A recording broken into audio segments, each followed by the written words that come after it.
I'm going to leave early so Mayor, you can go Pro Tem ahead. can take over. You're- Madam Clerk, please start the meeting. Yes, Mayor, meeting is started. I hereby call the Santa Ana City Council meeting to order. This meeting is taking place with in-person attendance and by teleconference via Zoom. The public may access the meeting via the Santa Ana YouTube channel or the city's website. Please bear with us as the technology may disrupt the flow of the meeting. Madam Clerk, please conduct the roll call. Councilmember Becerra. Here. Councilmember Hernandez. Councilmember Lopez. Councilmember Fan. Here. Councilmember Vasquez. Present. Mayor Pro Tem Peñalosa. Present. Mayor Mesqua. Present. It's 5 members present. That is a quorum. Thank you, Madam Clerk. Are there any additions or deletions to the closed session agenda? There are none. Do any council members need to announce their abstentions? Hearing none. Madam Clerk, do we have any speakers for closed session? We do not have any in-person speakers or speakers via Zoom, but noting for the record that we received one e-comment related to closed session item number 2, conference with legal counsel existing litigation, that was distributed to the city council and posted online for public review. Great, thank you. We'll now recess this portion of the meeting to closed session. Thank you.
I love how everybody's so good and quick to get ready.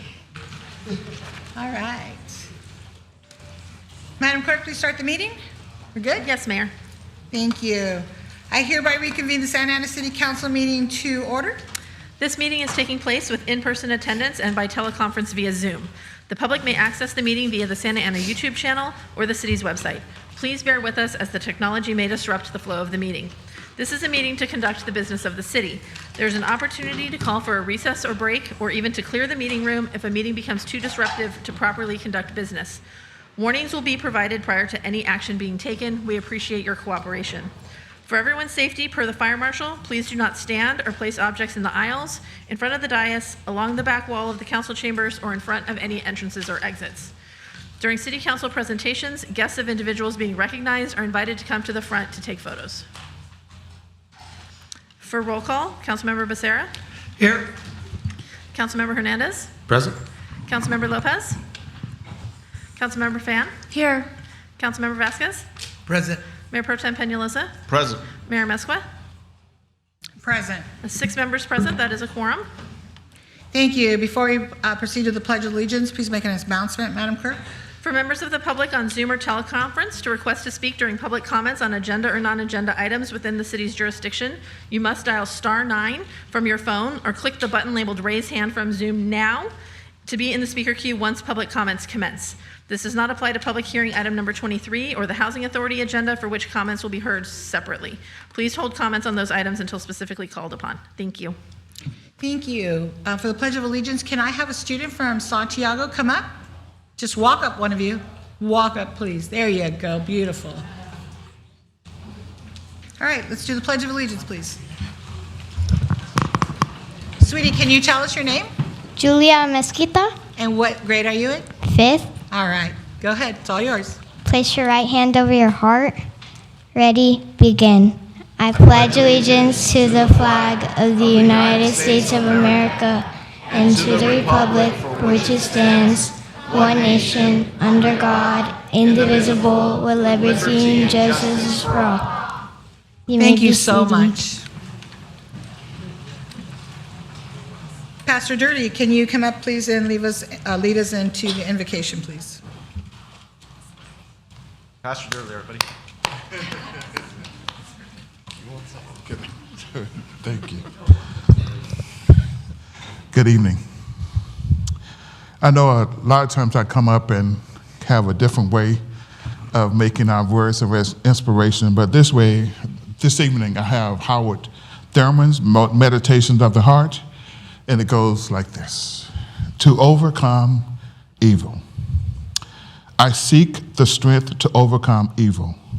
I seek the strength to overcome the tendency to evil in my own heart. I recognize the tendency to do the unkind thing when the mood of retaliation or revenge rise high in my spirit. I recognize the tendency to make of others a means to my own ends.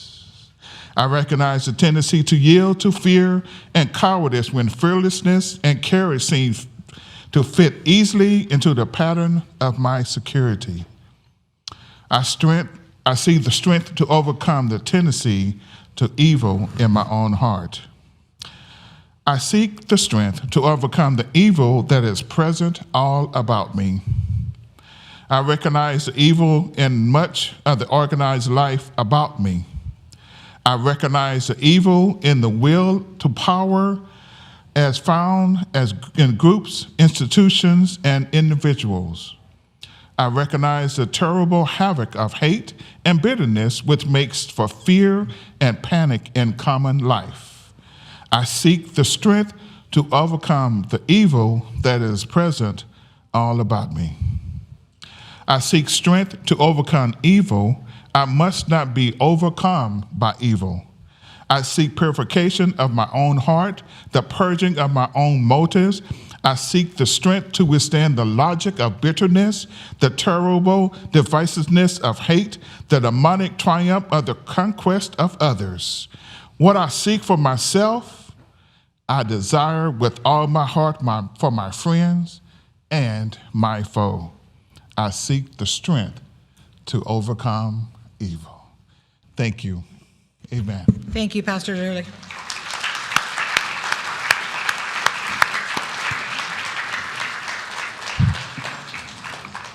Madam City Clerk, are there any additions or deletions to the City Council agenda?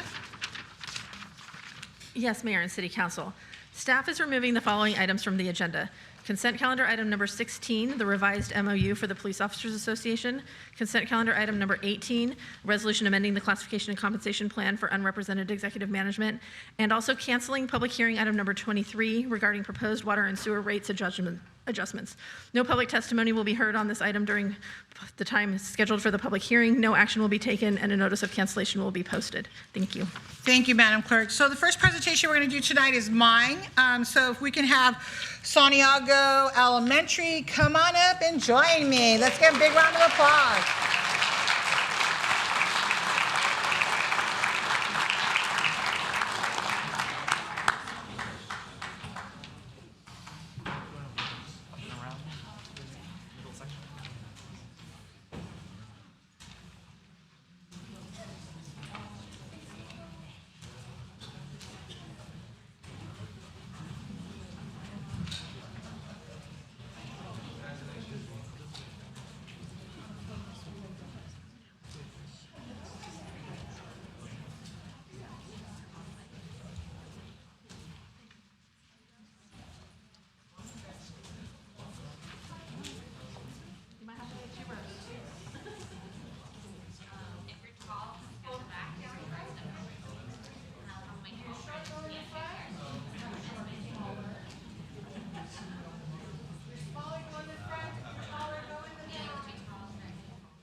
Don't they look great behind us? Let's give them a round of applause.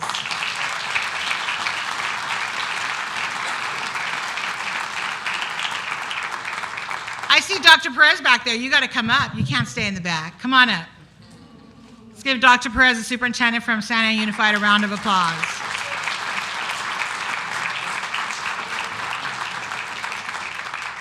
We want her to come up because she's going to continue funding this program. That's the only way she can come up here. Come on up, Dr. Perez. By you coming up, you're committing to this. Do you all see her coming up? She's committing to funding your program. Okay. All right. That's the only way she can come up. Okay. All right, let's get started. All right, good evening, everybody. Today we are honored to recognize the Santiago TK8 Drama Program for its outstanding performance, achievements, and contributions to the arts community. For the past 10 years, let me say that again, 10 years, I was on the school board, Sarah, I think when we did this the first time, right? Yeah, so I'm honored to be part of this.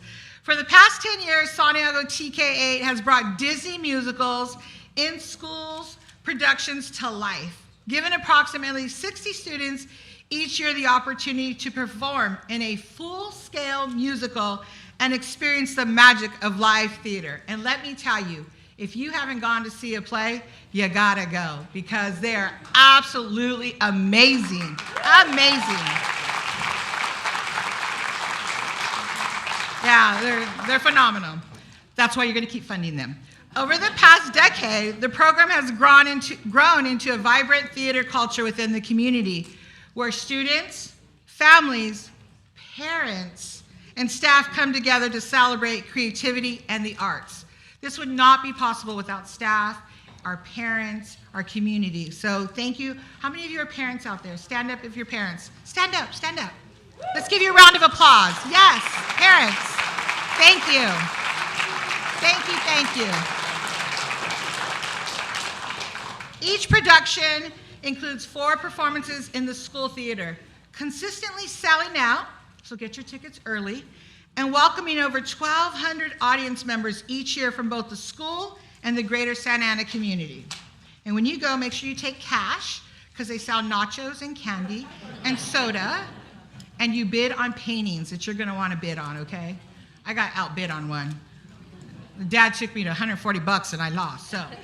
Okay, students work with authentic theatrical elements, including imported masks from Spain and large-scale puppets from Louisiana. That's just an example, giving them hands-on experience with professional-level theater. Even during COVID-19, San Diego TKA continued producing Disney musicals entirely over Zoom. And if you haven't seen it, you should go back and look at it. It's absolutely wonderful. Ensuring students stayed connected, collaborated, and performed despite school closures. Through these productions, students developed confidence, creativity, teamwork, and leadership. The program's mission is simple but powerful: to provide every student a place to belong and shine through the arts. We know that when kids are involved in the arts, they do better in school. Isn't that right? They do better, and that's what we all want, right? So on behalf of the city of Santa Ana, and as the mayor, and as a previous school board member, we congratulate the San Diego TKA drama program. We want to thank the students, the staff, the families, our parents, our grandparents, our ninas, our tios, whoever you may be, for their dedication to fostering the arts in our community. And I especially want to thank Sarah, thank you very much, Sarah Weiner, Rick Santana, thank you very much, Monica Criel, come up forward, step forward as I mention your name, please. Sarah, Rick, Monica, Jennifer, and Eric. So let's give them a big round of applause.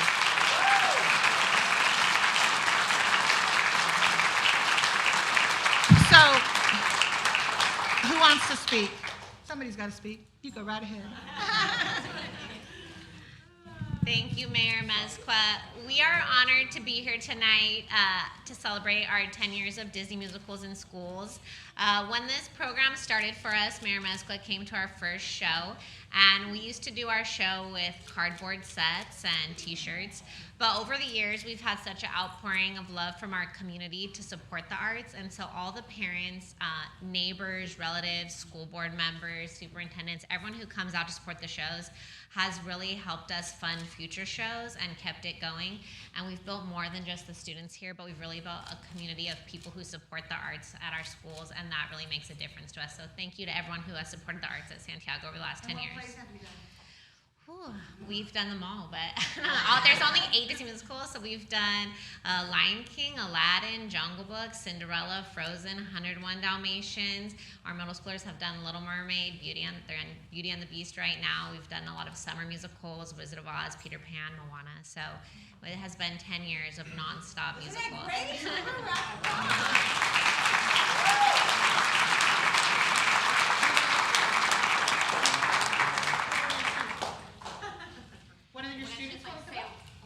How they feel about being involved in the arts over the past few years? Come on.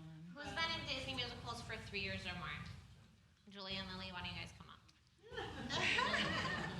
Well, first off, Julia would like to present you with something, Mayor Mezcua. This is the painting that Mayor Mezcua bought to support the arts at Santiago. And it was painted by one of our students for her. Oh, thank you.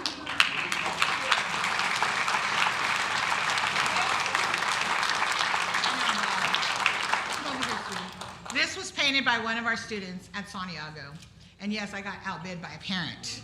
He was buying it for his wife, and we went back and forth till 9:30 p.m. $5 here, $5 there, and finally the student said, I'll paint you another one, Mayor. I said, all right, I'll buy it. So isn't it beautiful? Isn't it beautiful? So thank you so very much. And just to be clear, Mr. City Manager, for the record, I bought it. All right, and you want to say something, sweetie? About being involved in theater. Yeah.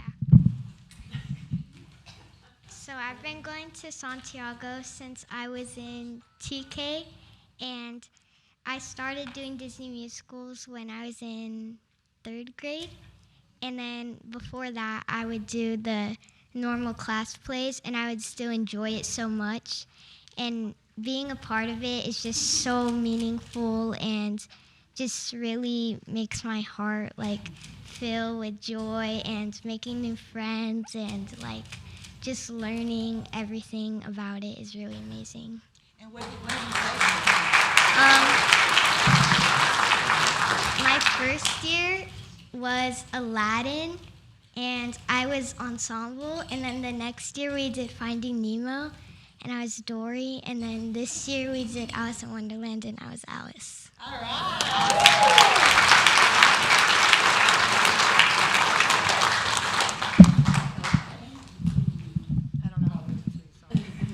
My name is Liliana, and I'm a drama student. And doing drama it helped build my confidence, and I just love it because I make new friends, and it just I love doing it.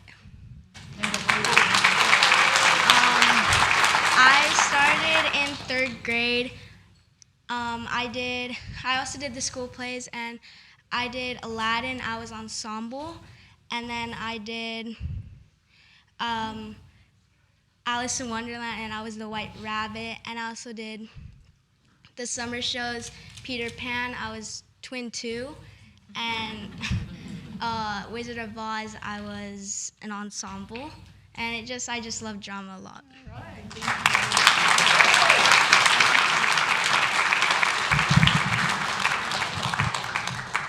I just wanted to quickly say that I came into this team as a parent. So, I have a degree in dance, but it really just takes an interested person who really wants to further the arts and get kids involved. So, as a parent, as an interested member of the community, just get involved. If you're interested, you love it, you want to work with kids, just find a way to get in there.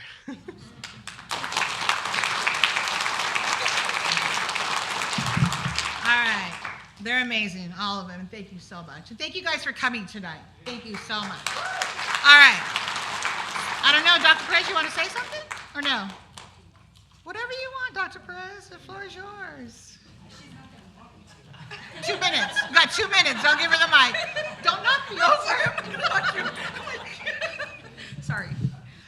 So I just want to give a lot of gratitude to our parents. I know that means you're dropping off, picking up, doing all the things to make sure that our students have the opportunity to do this. And so thank you so much. And to our team, I just look forward to being able to see the productions. And our principal, I know that this requires you to move all kinds of things around to make sure that it happens. So just super grateful. And I'm going to say what I said last time. Keep watching SAUSD. There are some phenomenal things happening in our district. And I hope that we are able to be part of some of the city's events so that we can put our kids on display.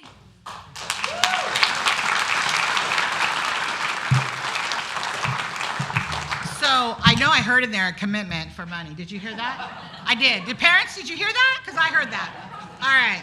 So you want to come up? Both of you want to come up? Who wants to come up? So on behalf of the City of Santa Ana and the mayor, this is a certificate of recognition awarding to Santiago TK Drama Program for your 10 years of Disney musicals. And thank you so much for all that you do for our kids, for the community, teaching our babies, because you're not just teaching them about arts and drama and how to be able to play right. Their grades are affected, their mental health. I mean, to do this during COVID was such a blessing for our community. And so it helps in so many areas of their life. And so thank you all very much. Really appreciate it. And all of you guys are amazing, right? Let's give them a round of applause.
Maybe stand up at the back.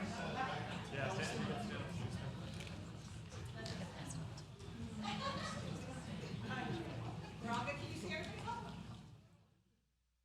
All right, here, please. 1, 2, 3. Couple more.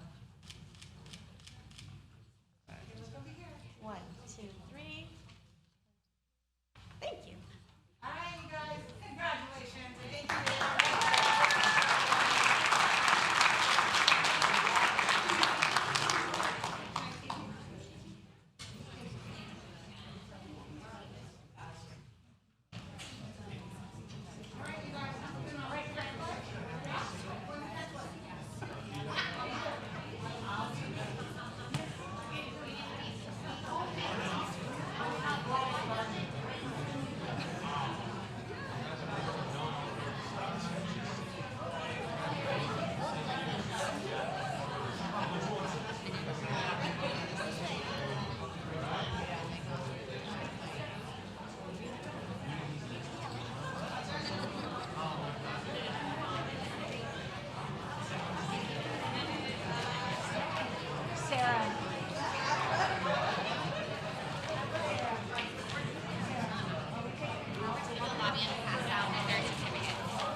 All right, we're gonna wait as they leave.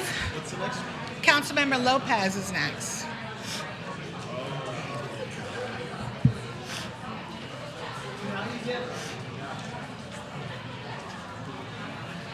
I think.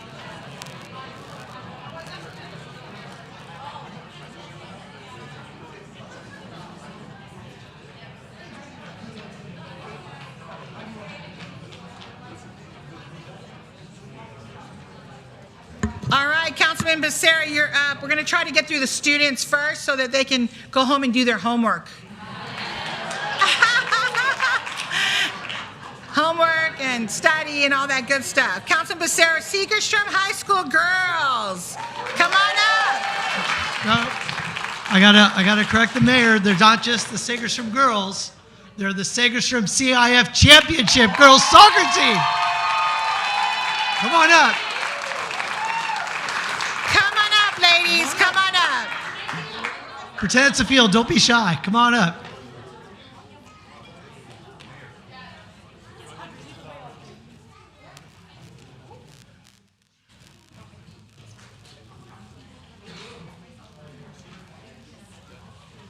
Hey, guys.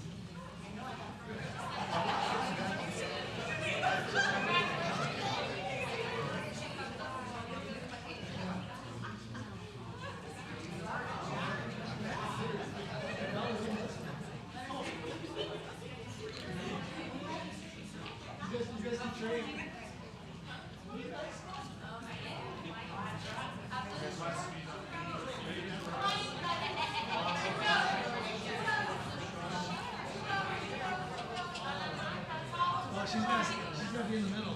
She got the hardware. Come on in, ladies. Come on in.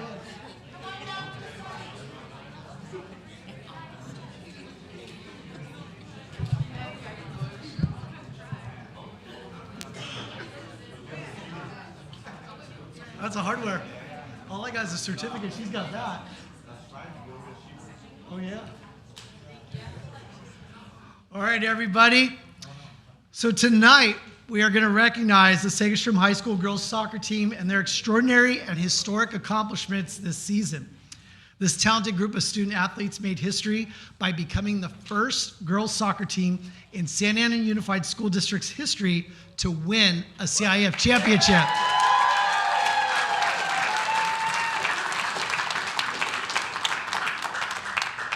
And I love the fact they're in my ward. Now, this team finished the season with an outstanding 16-3-6 overall record, demonstrating consistency, determination, and teamwork throughout the year. They also, not shockingly, went undefeated in league play, earning the title of Orange Coast League champions, a testament to their dominance during the regular season. Their season culminated in a remarkable 4-0 victory over Ocean View High School to win the CIF Southern Section Division VI Championship, marking a milestone not only for Segerstrom High School, but for the entire Santa Ana Unified School District.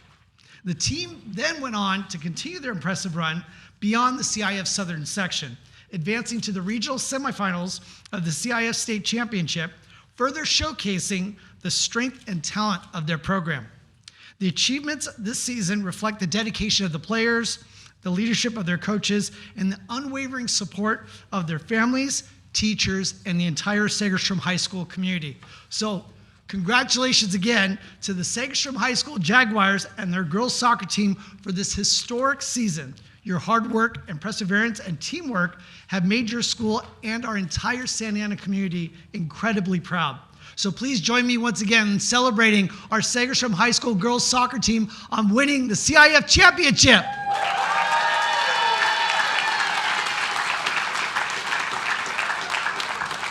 So who would like to come up and say a couple words? Captain? All right.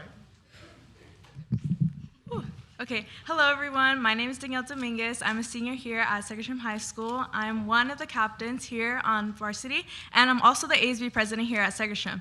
So, couple of words. I just want to say that it's a huge blessing to have this opportunity, and I just want to thank God first, always, and I just want to thank all these girls for all their dedication, all their hard work, all our coaches, our staff who support here, Mr. Bennett too, and Mr. Canzoni, our athletic director.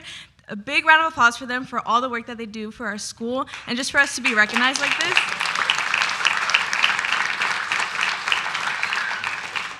And also to our coaches, Coach Diego, who's not here with us right now, but he's in Belgium. So, and also Coach Junior, Coach Wendy, and our main coach too, Mr. Castana. Honestly, without him as a coach, I don't think we'd be in this place at all. And I just want to congratulate us again. And also, I just want to take a huge thank you to all our parents, our #1 supporters here. And I just want to thank everyone for all the support they've shown, everyone throughout the district for being at our games, anyone who was there at our games, just all the support system we have. I thank you all, and I appreciate all this work that you've done for us, and just the dedication you've shown for us, and for us to show you that we are CIF champions here, and we're representing Santa Ana, and I'm just really proud of all the team that we have here, and all our coaches, and I just want to thank you all for this opportunity. And one more thing, we are asking for any donations for our CIF rings too, so.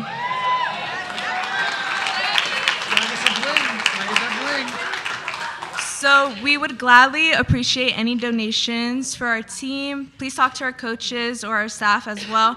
But thank you so much, everyone, and I appreciate your time. And once again, thank you, everyone. So. Yeah.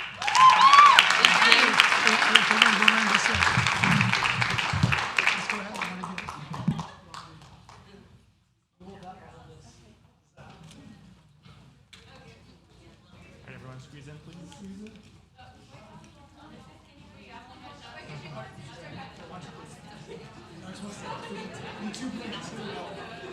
Those are behind, kind of make sure that you can see the camera here. All right, look right here at the camera, please. 1, 2, 3. More. 1, 2, 3. Can I do one more, please? One.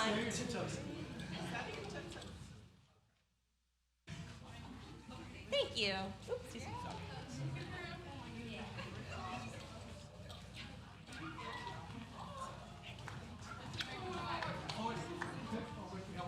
One, 2, 3. Thank you.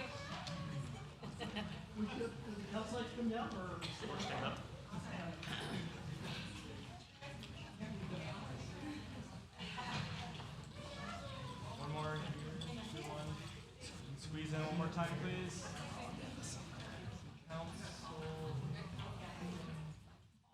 Councilmember Van, if you can step a little to your right. Councilmember Van, can you step a little to your right? Here, right there, there you go. All right, right here, 1, 2, 3. One more. Thank you so much.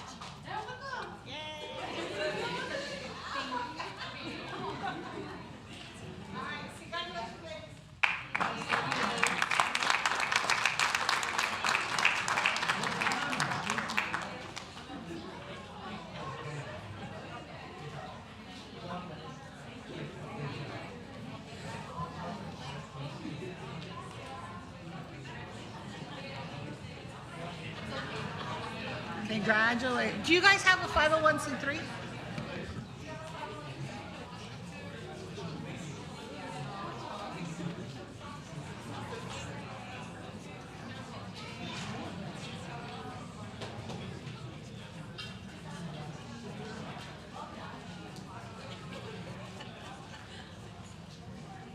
All right, thank you, Councilmember Sarah. Next up is Councilmember Vasquez, Valley High School Women's Volleyball Team. Come on up, ladies.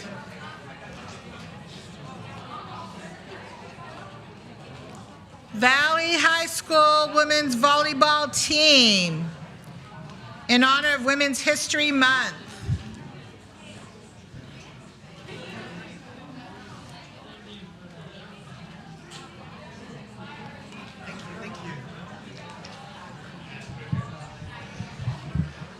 Hello, girls.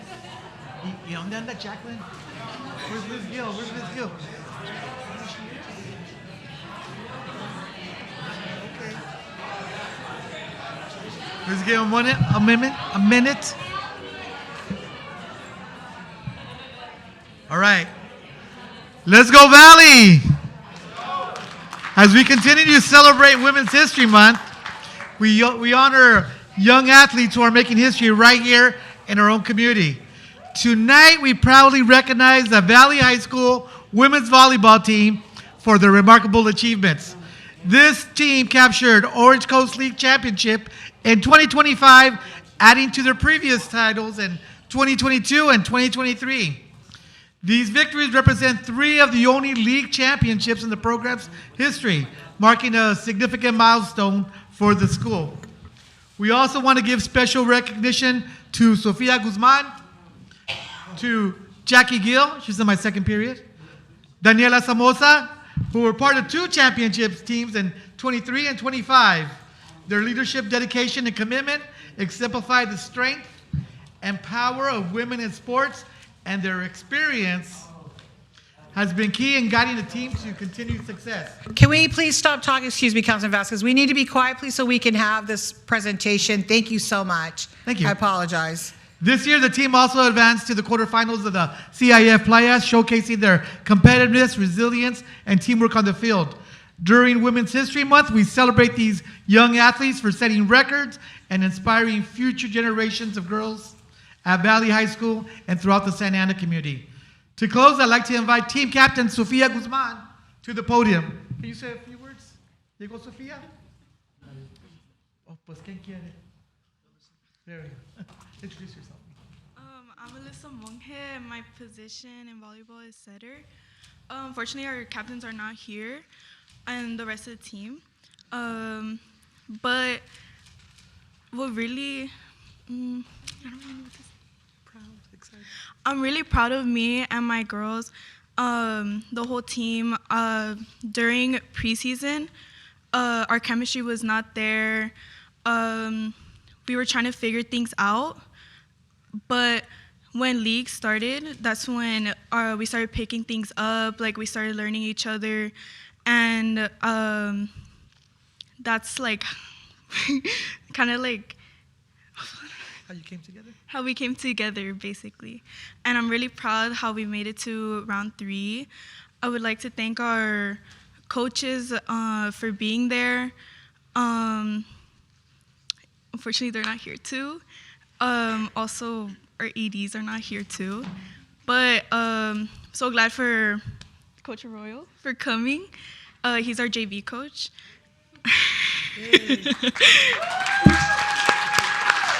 He just came from their from the Frosh. He's in boys. He's a boys coach, boys volleyball. Thank you. That's all. Thank you. Thank you. Yeah.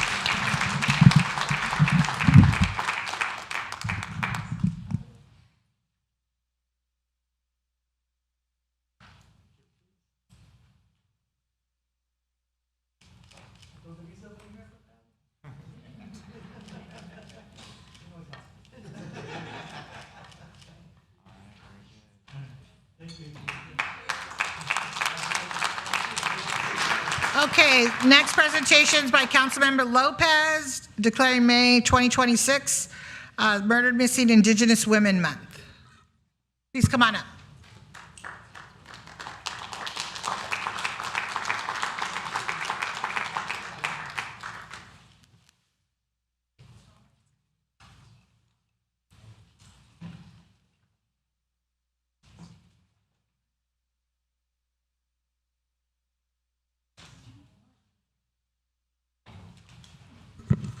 Is Councilmember Lopez here? Oh, okay.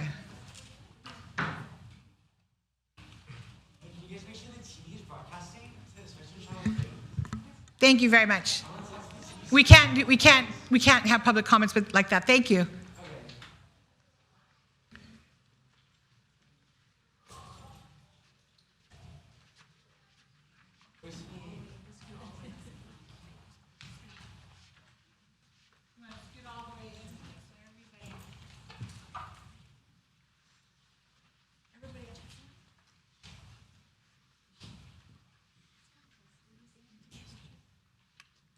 We're probably gonna have to do 2 rows. If you wanna make 2 rows, please. Come on in, come on in.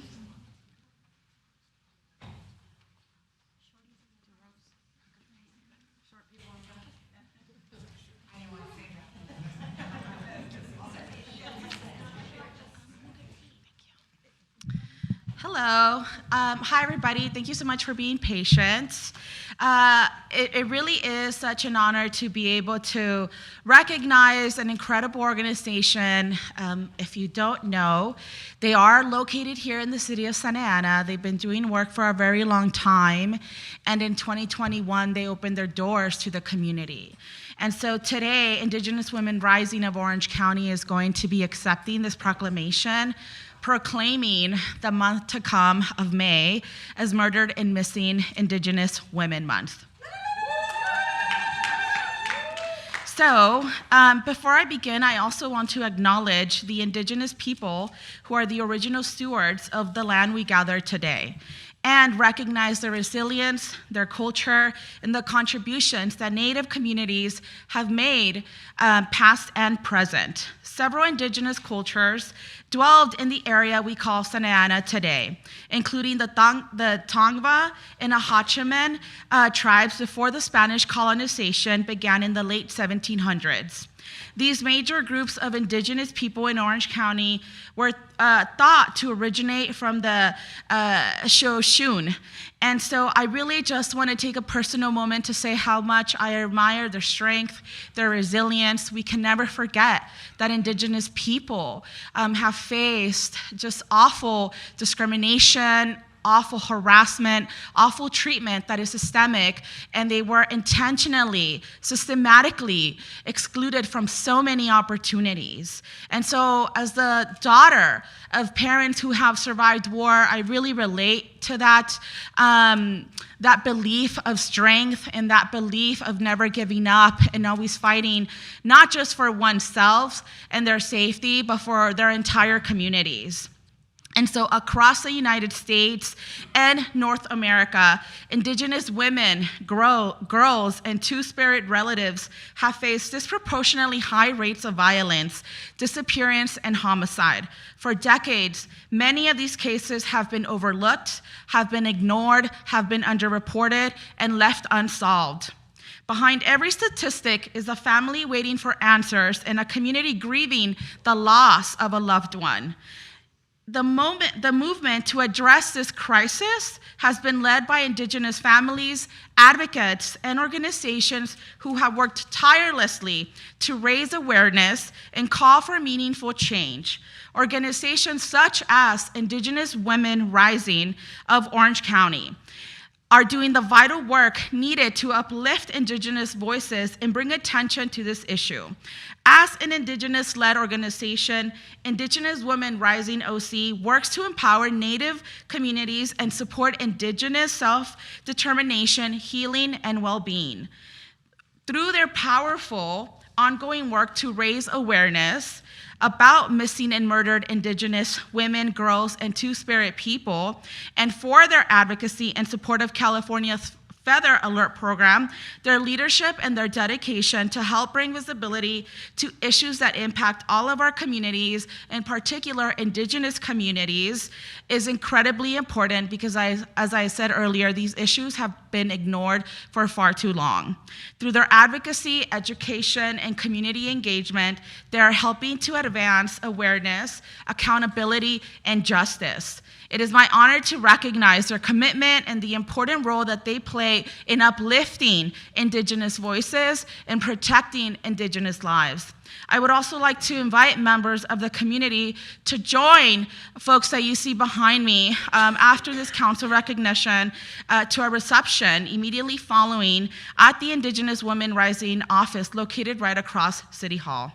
Raising awareness about the crisis of missing and murdered Indigenous women, girls, and Two-Spirit people is an essential step forward to prevent violence and ensure that these cases receive the attention that they deserve. Awareness also encourages stronger collaboration between tribal governments, local, state, and federal authorities.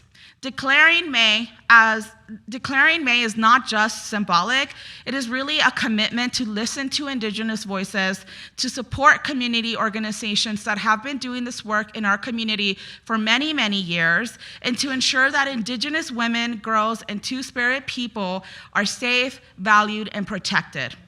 I encourage residents, community organizations, educators, and local leaders to observe this month through education, remembrance ceremonies, and advocacy. Together, we can honor those we have lost, stand with families still seeking answers, and work towards a future where Indigenous women and girls can live safely and with dignity. With that, I am proud to present the month of May and proclaim the month of May as Murdered and Missing Indigenous Women Month, and to accept this proclamation, we will also be hearing from Indigenous Women Rising OC. Thank you.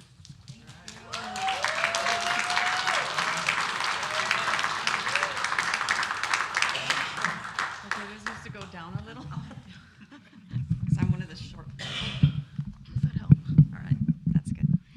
Thank you. Good evening, everyone. My name is Maggie Acosta. I'm Yaqui Apache. Born and raised here in Santa Ana, Orange County. My originals come from Arizona, Phoenix, Arizona. We are mountain people, and we started this organization, Lupe and I and others that you'll hear from, right in the middle of the pandemic, right at the beginning of the pandemic. So downtown here was a ghost town. I'm not sure how we survived through that, but we did, by providing a safe space, a sacred space for our women and men, because men become missing victims too. They're also victims of violence. We provide a safe space where they can come and sit down and be heard and be understood. We provide counseling, we provide legal support, oh my God, I can't even talk right now. We provide support for trauma. Sometimes this is generational trauma that's been handed down through the generations of abuse and just non-recognition. So we have this office downtown where we provide those services. We've been very successful, even through the pandemic, like I said, and we've served multiple people, multiple families, individuals, young women, young men, two-spirited, and even non-Indigenous. We do not turn anybody away. We raise our own funds. We do a lot of fundraising. We table at various events throughout the county and beyond. We've gone all over the place. We go to all the powwows, and we try to keep our traditions and our ways alive in our community with our children. It's very important to teach our traditions to our children so that they don't lose our identity. And my personal journey was very difficult because I didn't have my identity. So I understand perfectly how that impacts an individual and the trauma that comes with that. So with that, I would like to bring someone else up to speak. Thank you very much.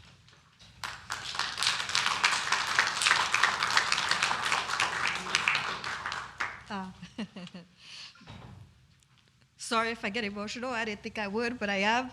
How come? I'm a youth in Mawa. Hello, I wish you all well this evening. My name is, oh wow. My name is Erin Espinoza, and I am Kumeyaay here from the San Diego area. However, like she mentioned, I was born and raised here in Whittier. Didn't know that I was Native American, and probably until I was, I don't know, about 17, 18 years old. It's something that, sometimes our grandmothers aren't speaking of, even though they may be enrolled members. But it was something that I never heard. It's something that I had to learn. And so if it wasn't for organizations like this, I wouldn't have found my identity. I wouldn't have found something that I never knew was missing. But with that, what I would like to, I have this photo right here. And it was a dear friend of mine. She is a dear friend of mine. Her name is Jamie King.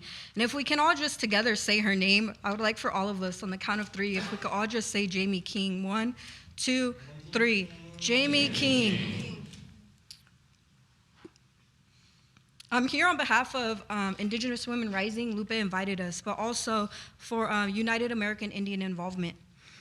My beloved friend, Jamie King.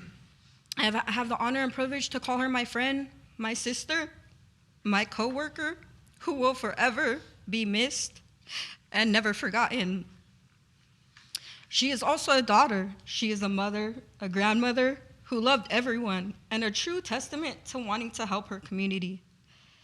She did some great work in Santa Ana and throughout LA County as well.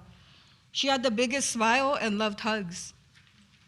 Today we are here in remembrance of our dear Jamie and all those that we have lost and those who we have not found.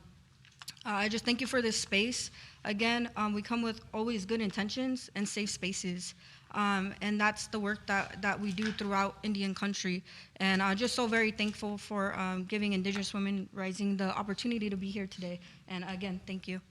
Good evening.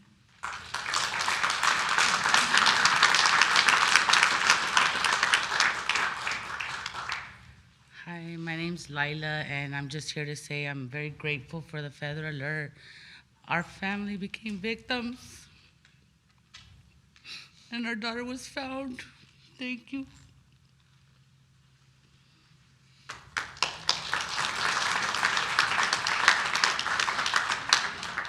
Good evening. My name is Janine James, and I'm the Vice Chairwoman for the One Annual Band of Mission Indians. And today on our tribal land, we're here to acknowledge a wonderful organization in Indigenous Women Rising. And with the work that they do and the power that they give the community, it is an honor to be a part of this.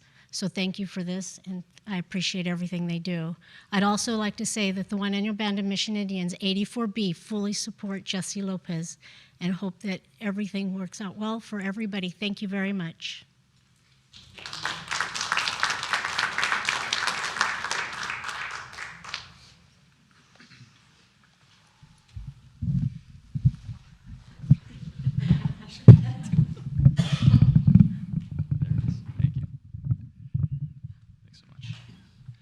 Good evening. I'm Officer Perez, and as an officer with the California Highway Patrol, I've seen firsthand how every second counts when a member of our Indigenous community goes missing. Our Feather Alert system, much like our Amber Alert system, which I'm sure you're all familiar with, when your phone blasts off with an alert in the middle of doing something and it just startles you, right?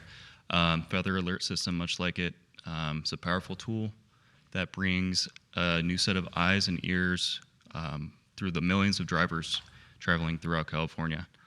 So it's a vital program in my department's commitment to keeping Native people, Native women safe, and the people of California safe. So thank you to Councilwoman Lopez for bringing awareness to this, and thank you to the Indigenous Women's Rising group for all the wonderful work you do. So round of applause for them.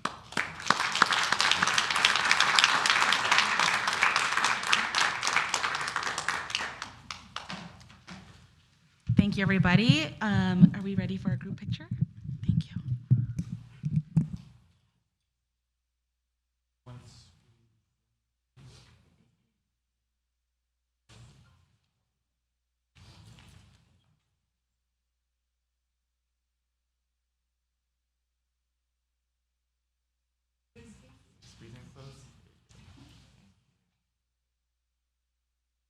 Perfect.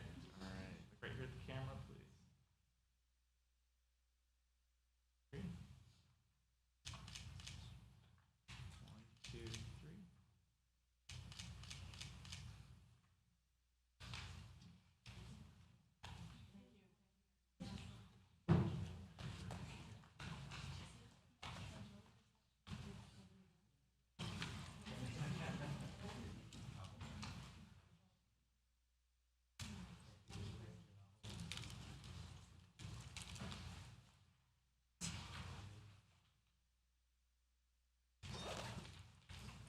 All right, thank you everybody for coming for the presentations.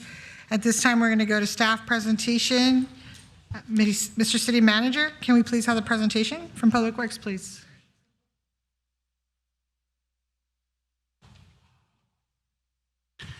Yes, thank you, Mayor. Our Acting Director of Public Works, Mr. Rodolfo Rosas, will make the presentation for us.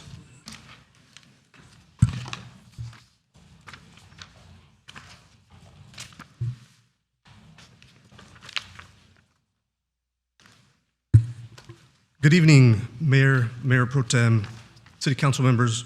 Item number 5 on the agenda is a status update on the priority projects we have in the city. I'm sorry, quick question, Mr. City Manager. This is regarding the rate hikes. We took it off the agenda. Do you still need to do this presentation?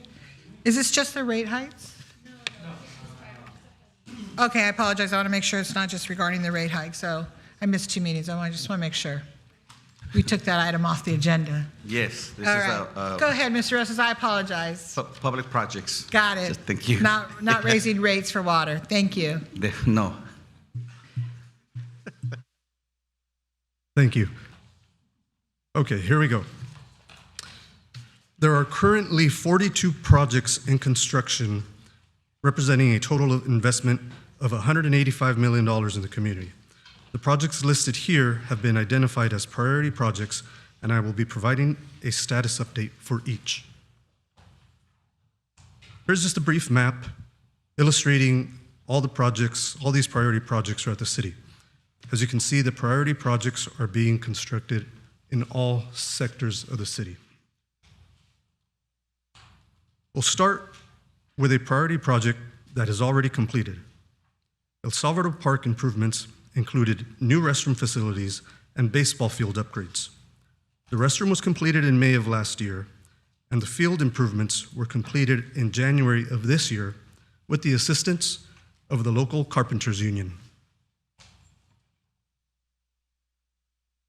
Next, we have the Centennial Park Improvements Project, which is an expansion of the Centennial Park to include new trails, picnic areas, parking lot, restrooms, and the city's first dog park amenity. The project will be completed this month, and the ribbon cutting is scheduled for April 4th. We have a brief aerial video that was taken about a month ago showing the progress on the dog park fields. New sod has already been installed, and crews are working on finishing touches.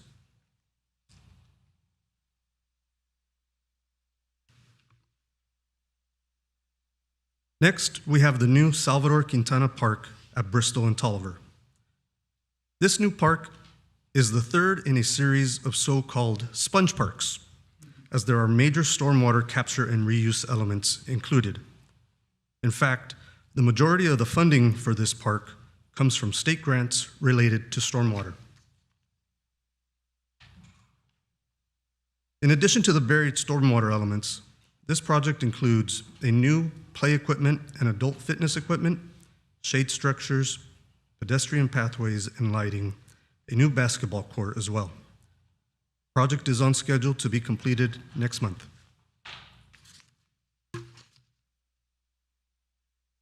Next, we have Santa Anita Park. The project involved a complete teardown and reconstruction of the park, including a new synthetic sports field and bleacher seating, a new basketball court, a playground, expanded parking lot, pool renovations, and of course the construction of 2 new buildings to serve as the reservations office for Parks and Rec and a community space and the PAL Center. Here's another video to highlight, whoops.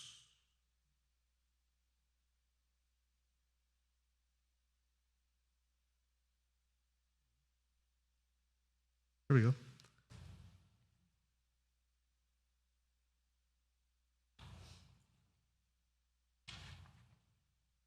Apologies, there was supposed to be an aerial video showing the improvements at the park, and it was really great. I'll move on to the next one. A project we started this fiscal year is the police training facility.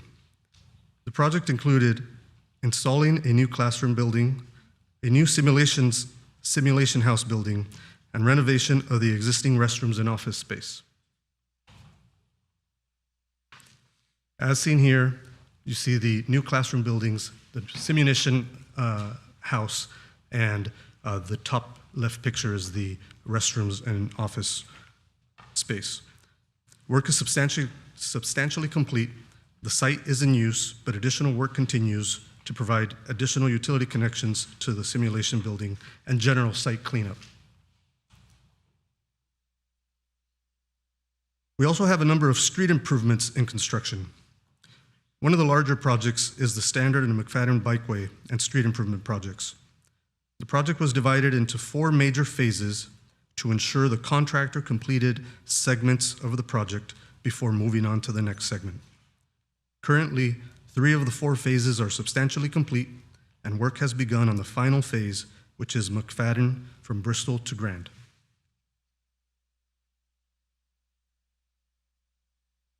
The city has made a historical investment in its public library system, including the construction of new library facilities and the renovation of the existing libraries. The most prominent project is the renovation of the main library and includes new electrical and mechanical and communication systems, repairs to the roof and exterior walls, site improvements including parking, lighting, and landscaping, and a complete remodel of the interior space to allow more engaging public spaces, including a large community room, STEM learning areas, and a new history room. Work is ongoing on both exterior and interior elements, but is on schedule for substantial completion in July. We have also broken ground on the Portola Park Splash Pad project.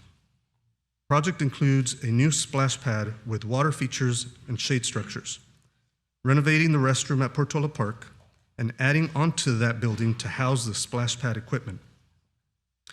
Work is currently being performed on the restroom structure and grading the site for the future splash pad.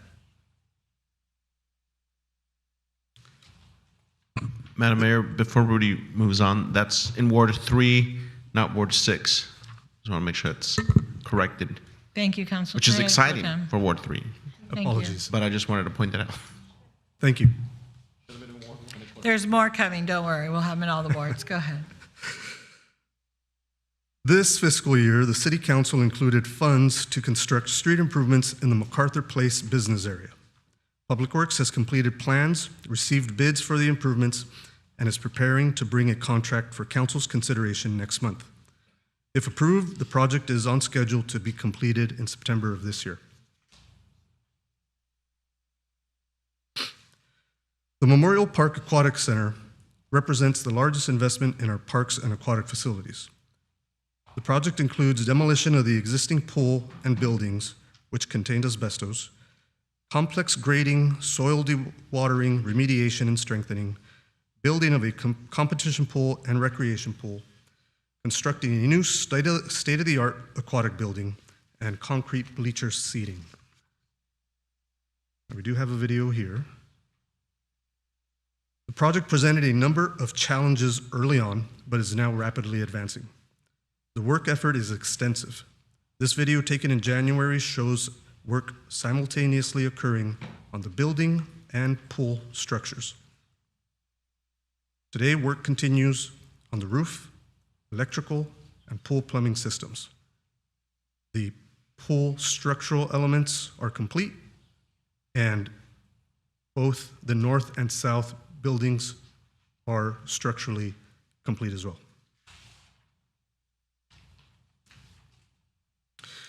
Next, we have Bristol Street. Bristol Street is two construction projects happening at the same time. One in the north from Civic Center to Washington, and another in the south from Warner to St. Andrew. Project includes underground and overhead utilities, expanding the roadway to 3 lanes in each direction with protected bike lanes, center medians, parkway landscaping, sound walls, water lines, storm drain, extensive street improvements. This video was taken last month and shows the crews currently working on installing the underground utility structures on the South Bristol segment of the project.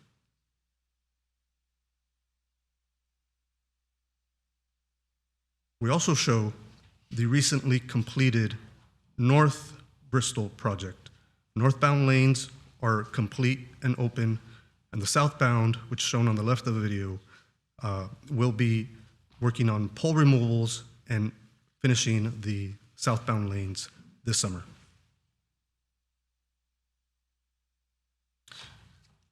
Next, we have the Cypress Center Firehouse Restoration Project. This project includes the rehabilitation and adaptive reuse of the historic Santa Ana Fire Station No. 4 for use as a new PAL center. Contractor has completed demolition and is currently working on interior plumbing and framing modifications. We are on track to complete this project by year's end.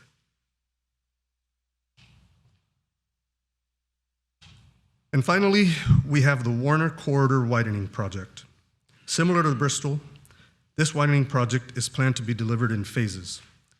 The first phase is under construction, but due to performance issues, the city terminated the relationship with the contractor.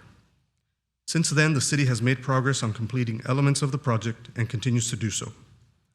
Roadway improvements to allow for additional traffic lanes are scheduled to be completed by May, and landscape installation is scheduled to commence next month. Construction bids on the final phase of the project have been received and are being evaluated. Delivering these projects is truly a team effort and would not be possible without the support from the city manager's office, police department, library, parks and rec, and all of the other city departments here. Thank you. That concludes the presentation, and thank you for your time. Thank you very much. Any council members have questions or comments, please raise your mic if you'd like to speak. Councilman Becerra, please.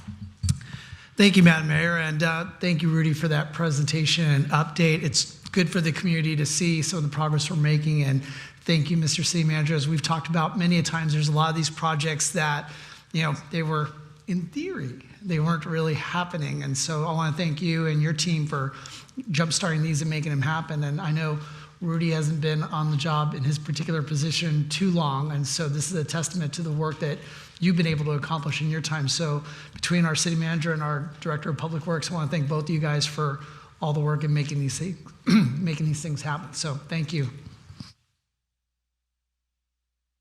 Councilman Hernandez. Thank you, Madam. I just want to also say thank you for the presentation and for ensuring that work is moving forward. These very important projects are getting completed. For residents in Ward 5, I want to specifically thank the City Manager's Office for prioritizing El Salvador Park. That was a project that we had funded in 2021, but we had failed to get the project fully executed, and it was thanks to your office prioritizing this park. El Salvador's restrooms were there since 1960.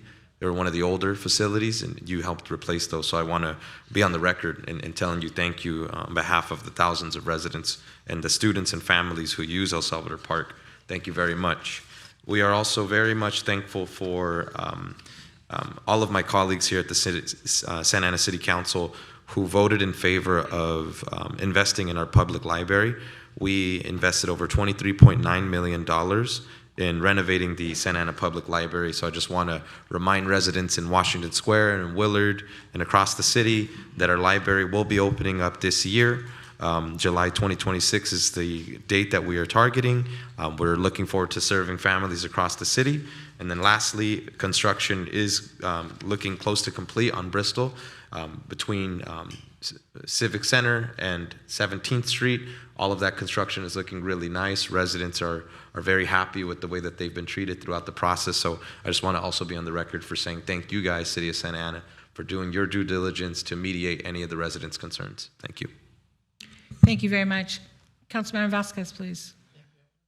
Thank you. I want to thank staff and the city manager for the work that we're doing in the Ward 2 and looking into McFadden corridor with the light post and getting that fixed, but especially for renovating Cypress Fire Station for the future POW Center, and also for Salvador Quintanilla Park and the opening of all the libraries. I'm excited to see these libraries reopen and be a service to our youth in our community, but it's happening really fast. So I really appreciate all the work that we're getting across this year. Thank you.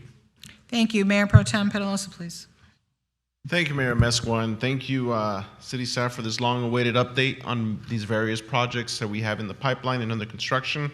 I just had a question as far as to the utility poles on Bristol Street, along Civic Center down to Washington, and the utility poles on Warner Avenue.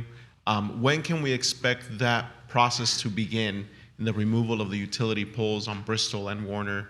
And what kind of, I know I saw some 2027 construction deadlines on here on Warner, which is a little, frustrating, but I'm happy to see a date, but I just want to know when that utility pole process will start removal. Because I guess a lot of the frustration from a lot of the residents in this area is they know that these projects have had delays, some out of our control, but they want to know why and what that timeline looks like to anticipate the removal of those poles. Mayor Protem, thank you for the question. First, we share in the frustration in the time it's been taking to coordinate with the utilities to have them essentially get to work quickly and underground their utilities. The segment on Bristol between Civic Center and Washington is Charter Communications. That they need to underground their utilities so the poles can be removed. We are actively working with them. We've been working with them for years on this project. They anticipate removing the poles by June, i.e. this summer of 26 for that segment of Bristol. For Warner, it's the same Charter Communications as well that we're waiting by. The electrical, all the other utilities are done. That's why the poles, if you've seen them, have been chopped down. They're shorter. We expect Charter to be out of the way by the end of this year so we can fully complete the project. Thank you for that, Rudy. Now, is this just strictly Charter Communications, or is there any other utility at play here that needs to do this work? So originally, there's many utilities: Edison, Charter, AT&T, Verizon, you name them. Painstakingly working through each to do their portion, and Charter is the final company. Okay. Is this something that we could potentially, as a city, work that we can do in-house and then just bill the respective companies for that work through our, in-house contractors or even in-house staff?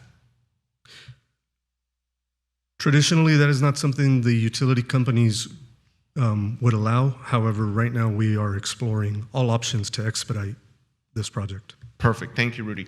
And those questions are questions that have come up at various neighborhood meetings, whether it's Delhi and Warner and Memorial Park and just different areas. So I'm not just pulling them out of the air. It's questions that we've both heard about these specific projects. Even remember a couple months ago when I walked Warner down with you to see the construction status. But I'm happy to see movement, and I'm hopeful that this gets completed soon. Whatever we need to do as a city or elected officials to expedite these utility companies to do this work, and would be, more than I can ask for. I mean, let us know if there's anything that we can do. But I would hope that we are. It's clear that we are moving. We are seeing progress. So I'm excited. But thank you for your work in making sure that these things happen. Because it's been, like I said, long overdue and years past due. So thank you, Rudy. Thank you, city staff, for this. That's Okay, it, Mayor. thank you. So I don't see any other comments. I'll just close with this. Mr. City Manager, so I was first elected and I think my first meeting was December 7th of 2022. It was an interesting meeting. There was a lot of projects on the table my first year, my second year, and then you and your staff came along, and now you have taken, along with all your staff, Rudy and everybody else, Sylvia, Min, I can name everybody that you're working with your leadership. These are projects that you took off the shelf that we have been asking for, the splash pads, before I was elected.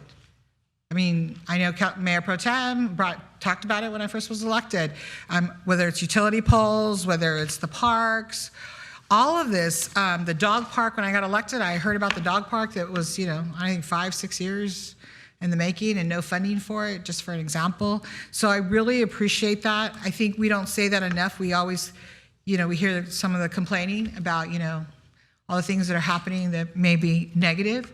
But I hope the community is really paying attention to all of these projects that are being completed, with the exception of Mayor Pro Tem's question about Warner. That's in 2027. These should all be done in 2026. And so this is going to be an amazing year for us because there's so many projects that we're going to have. And when I've been off for 5 weeks and you and Deputy City Manager said, keep your Saturdays clear because we're going to have ribbon cuttings every Saturday. So I'm really excited, and I hope the community is excited too, because we're going to be opening up things left and right, new PAL centers and new parks and splash pads and, Bristol widening, Warner. I'm very excited what's happening. So thank you very much for all this work, to all of you. I really appreciate it. Thank you so much. And I can't wait to hear from the community. And there'll be hiccups. We know that. There's, we're not sitting here saying everything's perfect. There will be hiccups, but thank you for everything. So sitting up here now, it's my 4th year. It's good to see that we're just not getting the same of, yeah, we'll get to you. Yeah, we'll get to you. We're hearing, oh, it's in the works and it'll be completed this summer. So thank you very much. I appreciate it. Thank you, Rudy, very much. Okay, next item. Madam City Attorney, do you have anything to report out of closed session, please? Yes, thank you, Mayor, members of the City Council, members of our public. We do have one item to report out from our closed session this evening. By unanimous vote of 7-0, the mayor and council members approved a settlement in the Frank Rocha case in the amount of $169,482 for a final and universal settlement. That's all the reportable action I have. Thank you, Madam City Attorney. This is the time of the meeting for the City Council to receive comments from the public on agenda and non-agenda items. Madam City Clerk, please explain the public comment procedure and call the first speakers, please. Thank you, Mayor. Pursuant to Resolution Number 2025-004, speakers are requested to address the City Council directly and to refrain from profane language, racial epithets, and libelous or slanderous statements that disturb the decorum of the meeting. Pursuant to the Brown Act, the City Council may not enter into discussions at this time. Speakers will have 3 minutes for their comments. Before calling speakers, I'll report the summary of emails provided as of today by 2 p.m. We received a total of 29 e-comments. 28 on non-agenda topics, and 1 related to item number 23, the canceled public hearing. Those were distributed to the City Council and made a part of the record on the city's website. We'll now hear from members of the public that are physically present in the council chamber, followed by those on Zoom or the teleconference call, to provide comments on agenda or non-agenda items, with the exception of the Housing Authority. Please state your name and the ward or neighborhood that you reside in for the record. I call your name. Please line up in the center aisle behind the podium.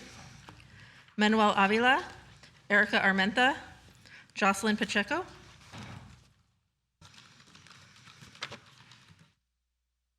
Hi, is this my time to speak?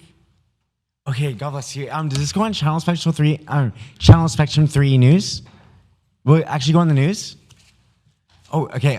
This little speech is about how we actually need to band together to address the concerns and dangers found within the concept of infinite money. It's a fascinating heaven concept called infinite money, possibly $600 quadrillion.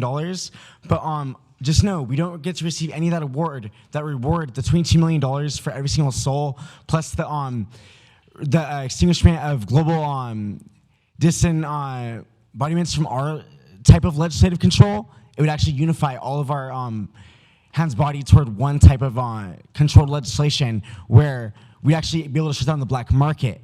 And so the black market, legislative control, the money, and then actually very short working days, 2 hours a day we would have to work.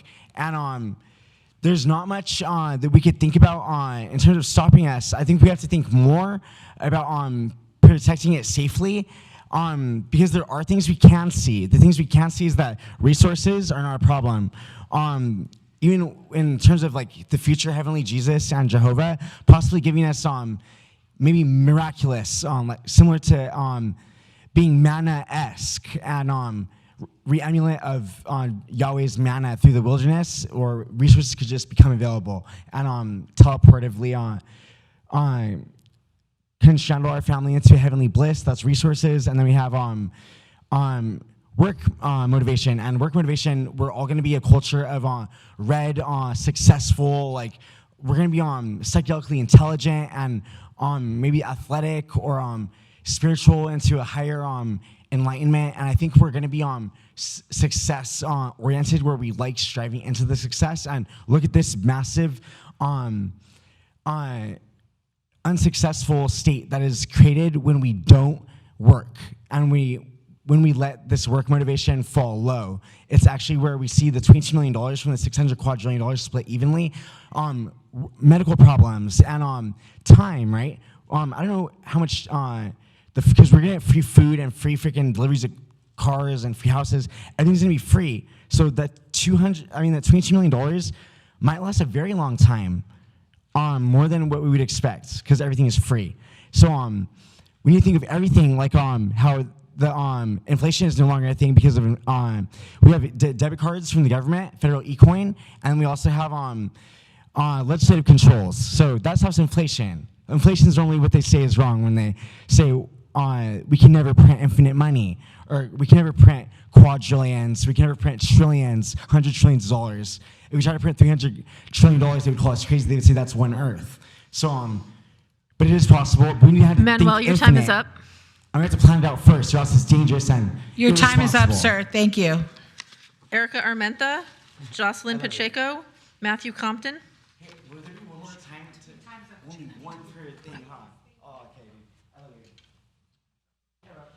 Jocelyn Pacheco, Matthew Compton, David Pulido.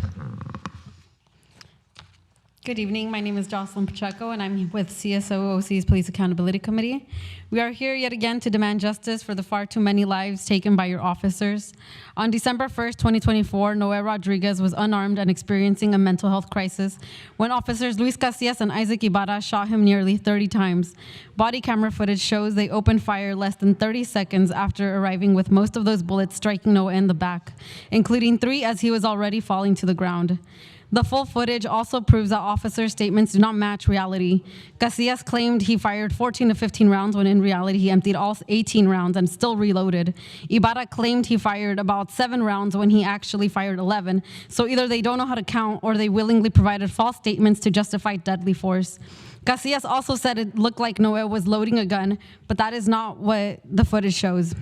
What it does show is Noé standing still, holding what we now know was a toy rifle against his chest and not waving or pointing a shotgun at officers like Ibarra claimed. Again, the footage does not support this. The officers also failed at the most basic level of communication. They gave only 3 commands, all in English. Drop the gun or you're going to be shot. Noé only spoke Spanish. Dispatch identified him as Hispanic. The officers identified him as Hispanic. And in a city where the majority of people are Hispanic, they made no effort to communicate in a language he could understand. They gave him no real opportunity to comply, no chance to ask for help, and took no steps to de-escalate.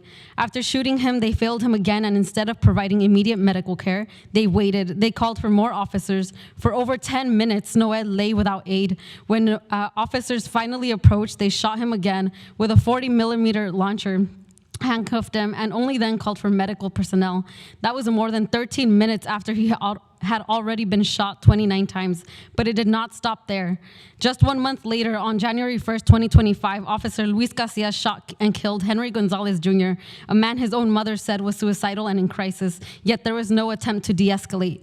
Casillas was also involved in the beating of a 15-year-old Mario Diaz, who was seen surrendering with his hands up and ended up hospitalized with broken ribs and a punctured lung and a fractured eye socket. Officer Ibarra participated in the arrest of Freddie D'Angelo Washington, who later died after being restrained, pinned, and deprived of breath while in custody. Despite all of this, both officers remain on duty. One is investigating crimes against persons while being investigated himself.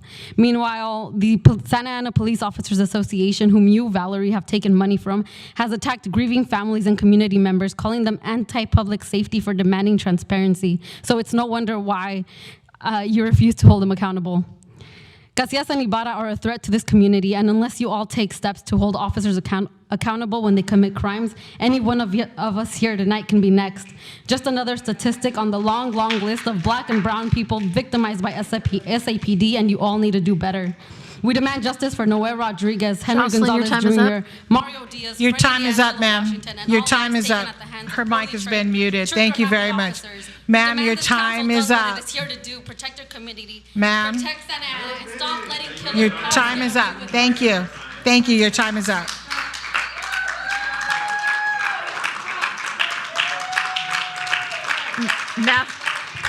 Next 3 speakers, Matthew Compton, David Polito, and Abe Q. I'm sorry, hold on one second.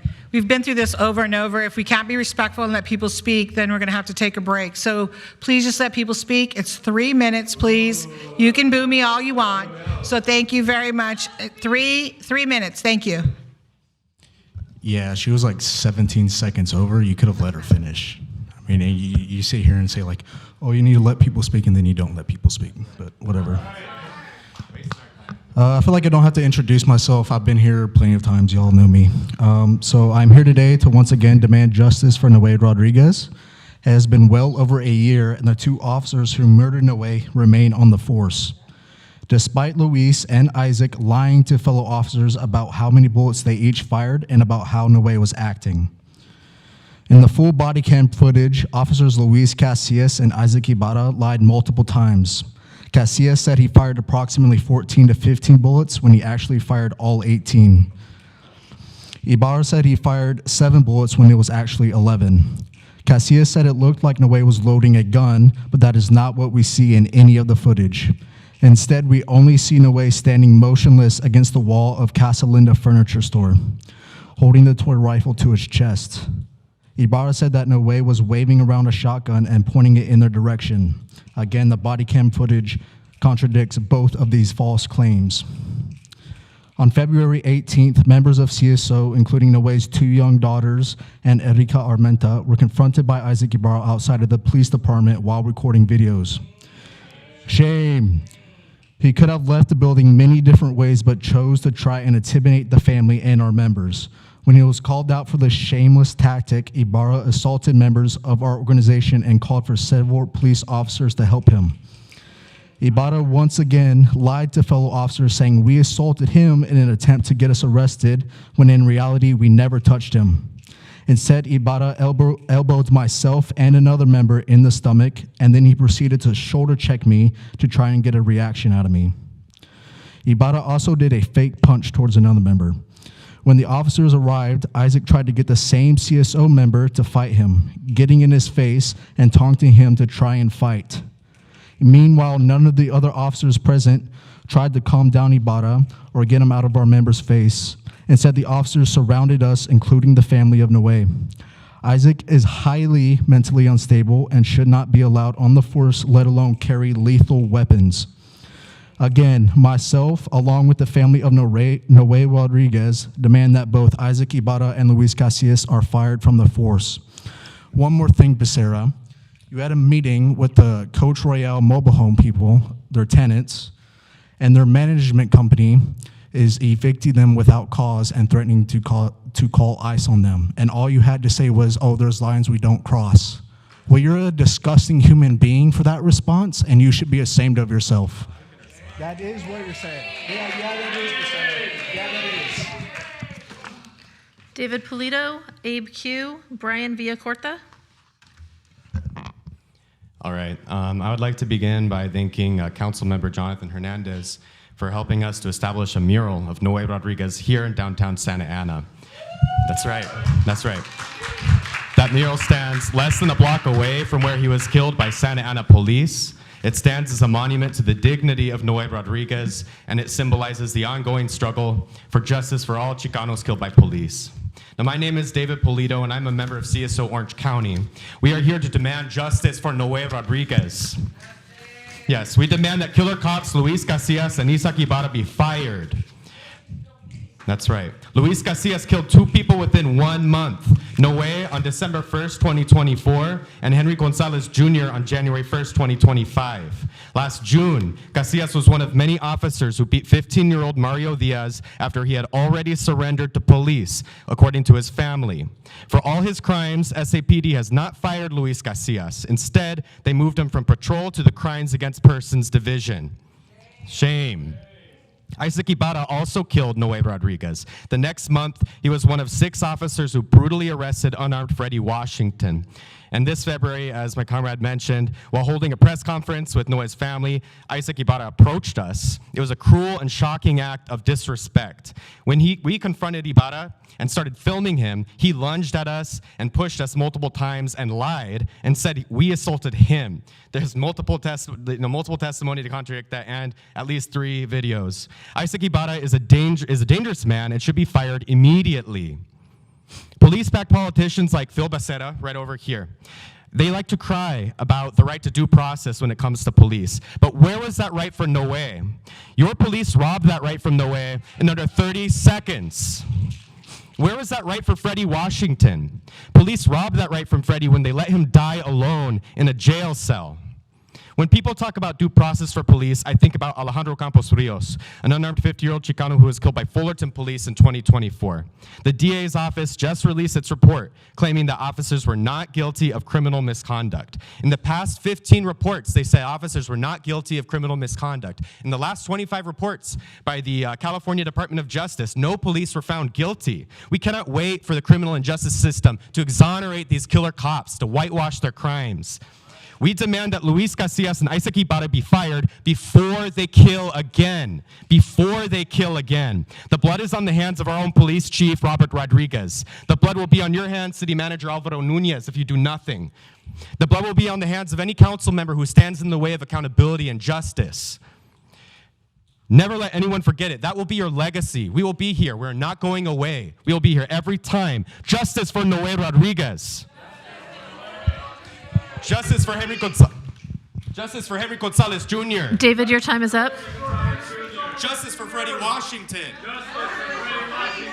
Justice for Mario Diaz. This will be your legacy, Valerie. We'll never let anyone forget it. You too, David. You too, Phil. That's right. We'll be back. Thank you. Your time is up. Next speaker, please.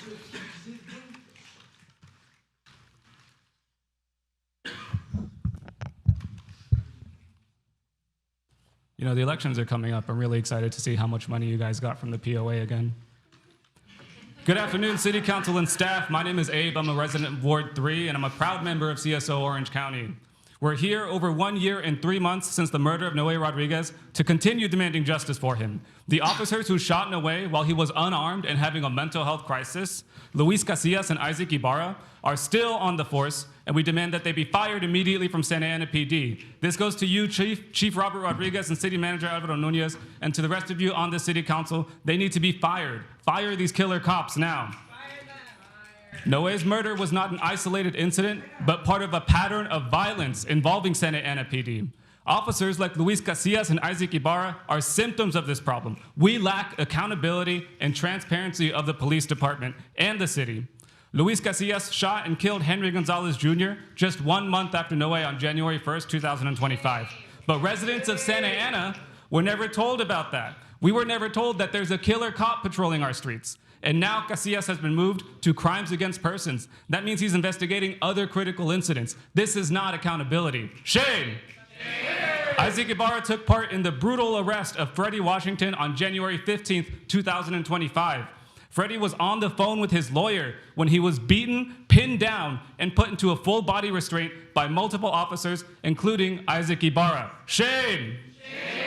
Freddie died in police custody at the jail, but no residents, again, of Santa Ana heard about this case. We only heard about it through a very biased critical incident video released by the police department.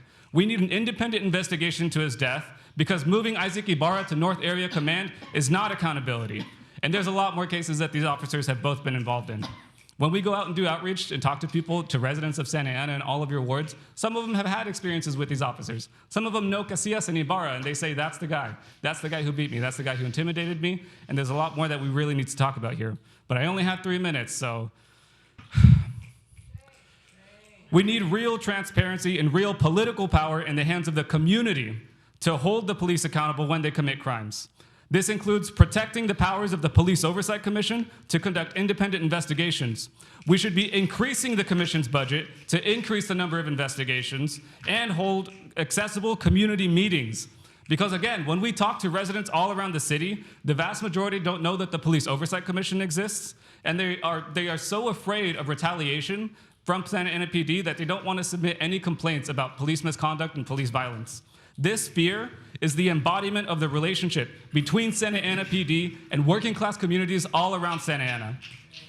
And this fear is justified because officers like Casillas and Ibarra have denied people with mental health illnesses and people experiencing other social issues their right to due process. Justice for Noe Rodriguez, justice for Henry Gonzalez Jr., justice for Freddie Washington. Dave, your time is up. Lopez. Brian Villacorta, Jer, Steph. Brian? No? Jer, Steph, and then Grace Arzova.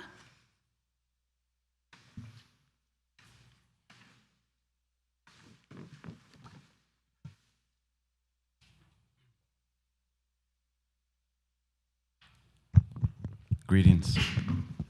Bless you. So, my name is Jair, and I believe it was Reverend Durley came up to do the prayer, right? One thing that he said that I think is very thematic for tonight and just for a lot of the chaos that's happening in the world today. He said, I seek the strength to overcome evil. And right now, that's I would like for you guys to just, when you hear them, I know that there's a lot of history of arguments or disagreements, but I want you to trust that the people that have come to speak to you today, yes, they're angry, we're angry, but I want you to see us as people who are combating evil, not as people who are against you or your values, but please see us as people who are combating evil, whether that's in the form of a killer cop, whether that's in the form of a real estate corporation that's out of state and trying to displace people from their homes. Please see us in that way. Don't see us as counter to you. Just see us as co-combatants that are combating evil. And we're asking for your help. The people are asking for your help for accountability, whether it's to that cop, whether it's from the police department, or whether it's from this real estate agency. My first initiative here was to voice my support for the homeowners of the Coach Royal Park Mobile Homes. They've come here multiple times to speak to you and really plead to you to do something, step in.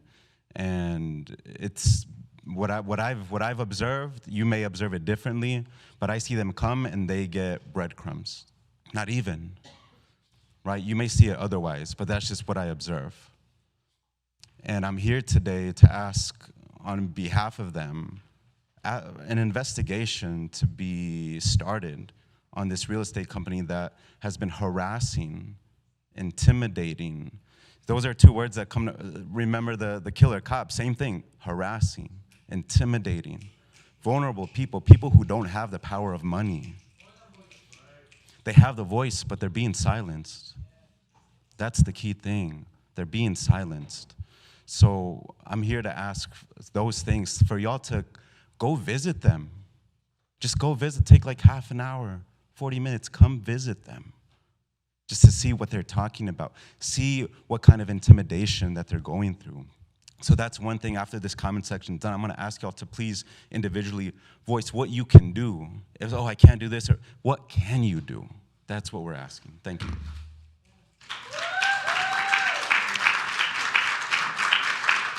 Next speaker is Steph, followed by Grace Arzova and Dale Helvig.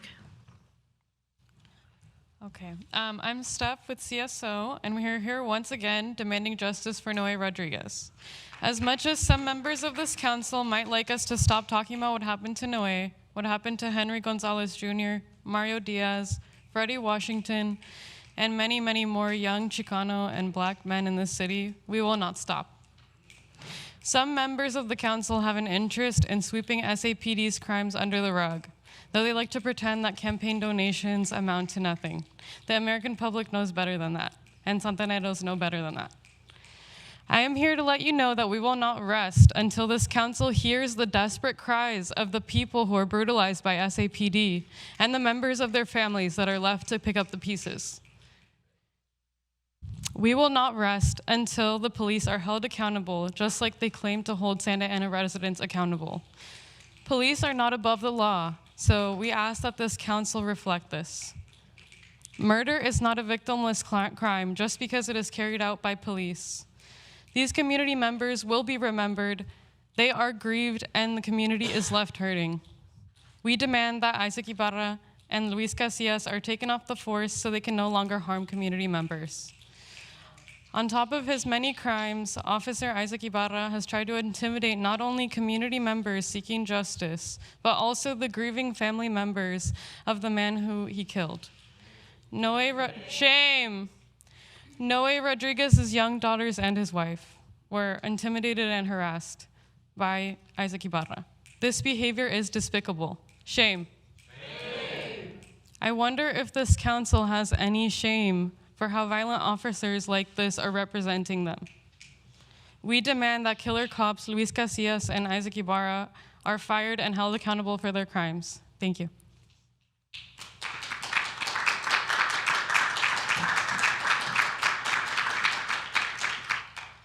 Hello, my name's Grace Arzola. My nephew was killed in Anaheim on December 6th, and I'm here to advocate for all the family members that have lost a loved one. And Valerie and Phil, body language means everything. And I really encourage you guys to go back and look at your body language and the way you guys treat us when we come up here. You guys were more upset over charter communication not fixing their light poles than people losing their lives. As someone that has lost someone, that my Christmas will never be the same, you guys have to give us at least a little bit of dignity and respect when we come up here to talk to you guys. We come talk to you guys with our heart in our hands. We have pain. Victor Lopez incident really affected our family because that was less than a month, I believe, from when my nephew died. It is not okay to sit up here and ignore your community members that want social justice. You guys have to do better. Valerie, you're like this. Come on. Be respectful. You hold a leadership position. Act like a leader, because you're not acting like one. You really are not. And when he texts you and tells you check your phone and people are giving public comments, the least you guys could do is pretend to listen to us. Because it takes a lot of courage to come up here and speak truth to power. I also want to lead with you guys as a Christian, as a person that believes we have to be the voice for those that don't have the voice. My nephew doesn't have that voice. Noel doesn't have that voice. Victor Lopez doesn't have the voice. And what do they have in common? Someone that has legal authority to kill them, killed them. Within 30 seconds, my family was torn apart. Within 30 seconds, Noel's family was torn apart. I love those parks. I would have had love that Noel would have been able to take his 2 young girls there. But he won't be able to do that because Santa Ana Police took care of that. You guys have to understand, those that are entrusted with a lot of power, a lot is expected. That is for you guys, and that's also for the officers that are supposed to serve and protect our community. And that means all community members. When someone's suffering from mental health condition, you don't go over there and assassinate them. You get them crisis resources. You wait. You don't approach someone with guns out.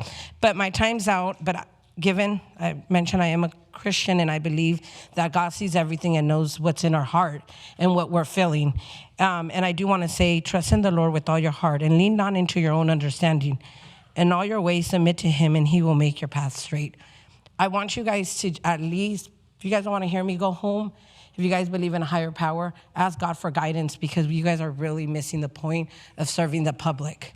You guys have to go back to that, serving the people that elected you guys in these leadership positions.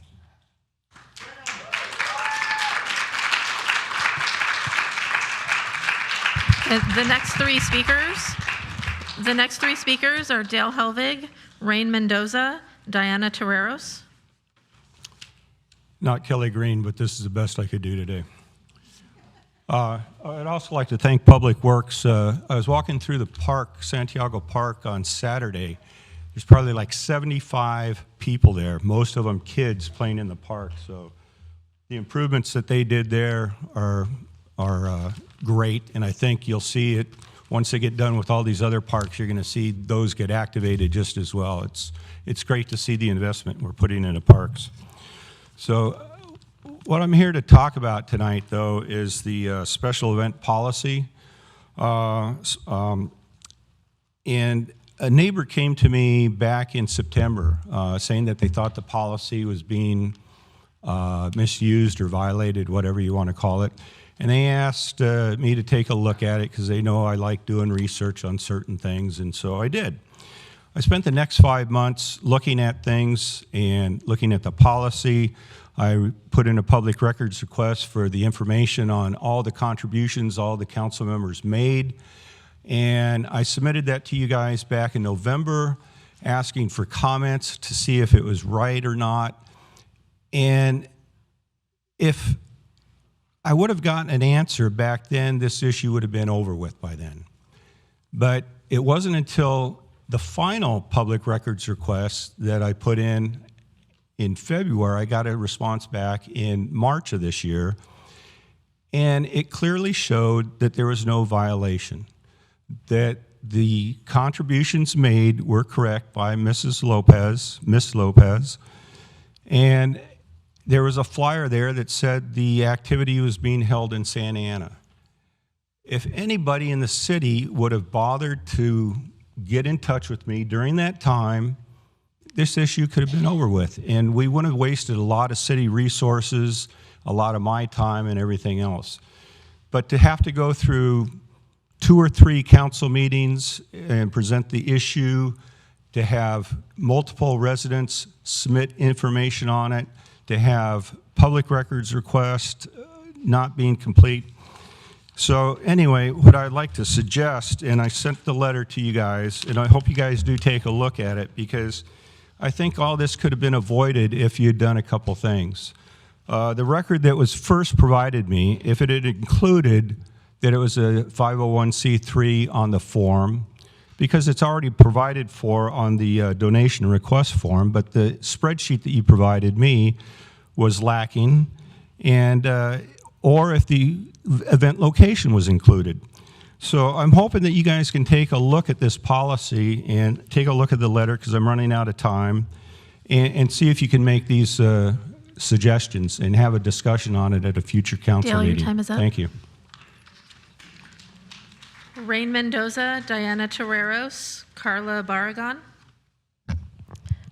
Hi, I'm Rain. I'm with the Immigration Committee with CSO Orange County, and we're here to amplify the demands of the Coach Royal tenants that have been coming here. I also come speaking from the perspective of someone who grew up in a mobile home park.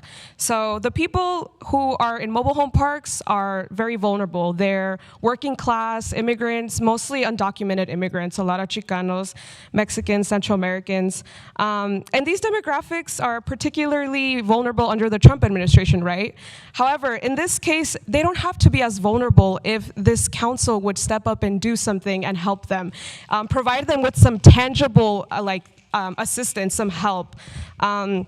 This council, I don't know, I see you, Valerie, you have like a video pinned on your Instagram about how you care about this and this and that, but have you gone to go talk to them or try to offer any help? So if this council claims to be so supportive and pro-immigrant and et cetera, well then why don't you go help them? They have demands, they have real demands. The Coach Royal tenants who are here as well, they're sitting in the back. They've been bullied, they've been intimidated, they've been stolen from, disrespected, and they're being threatened with ICE. So there's definitely something that y'all can do. This council needs to stand with the brave Coach Royal tenants and not say, this is a line I won't cross when being met with and spoken with. I know you know who I'm talking about.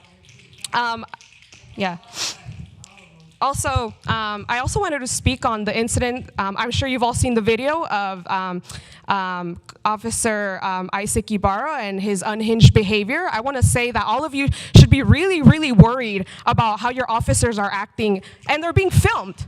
So they're trying to lie about it, and we have the film. It's all on camera, So I wonder what they lie about when they're not on camera. You should be really worried. Okay, so it's one thing, right? If a fucking page on Instagram ran by your little friend Andres wants to post AI videos and whatever. It's a whole nother thing when the Santa Ana, official Santa Ana POA Instagram wants to upload this video with lies, with this narrative.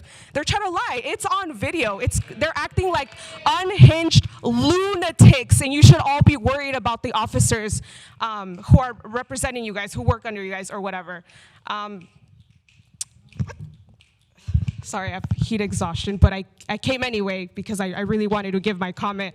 That was it. So we want to uplift the demands of the Coach Royal tenants. They're back there. They're also going to keep coming back. So we hope that you guys meet with them.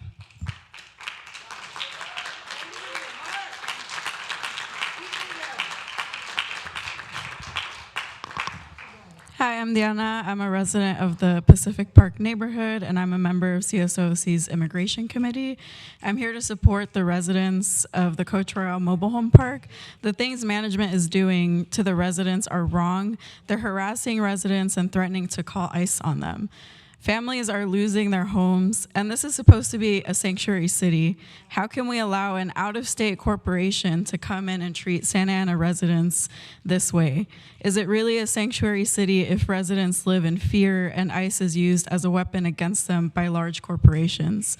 Again, there has to be something that you all can do. At the very least, give them the time of day and go meet with them, listen to their concerns, and offer something concrete. CSO supports the strong women organizers of Coach Royal in their demands for an investigation into this issue. All of the members of the council have stated in one way or another that they support the immigrant community in our city, and this is the perfect opportunity to do something concrete to support those residents. I also support the demands for justice for Noe Rodriguez. Isaac Ibarra and Luis Casillas need to be fired to protect the community. As one of the Coach Royal organizers told me, SAPD is quick to pull a gun on a young Chicano who isn't hurting anyone. But when the residents of Coach Royal are being consistently harassed and intimidated by management, there is nobody there to protect them. So you guys need to do something. You need to stop just listening to the people who are lining your pockets in your campaigns, the SAPOA, and actually do something for your residents.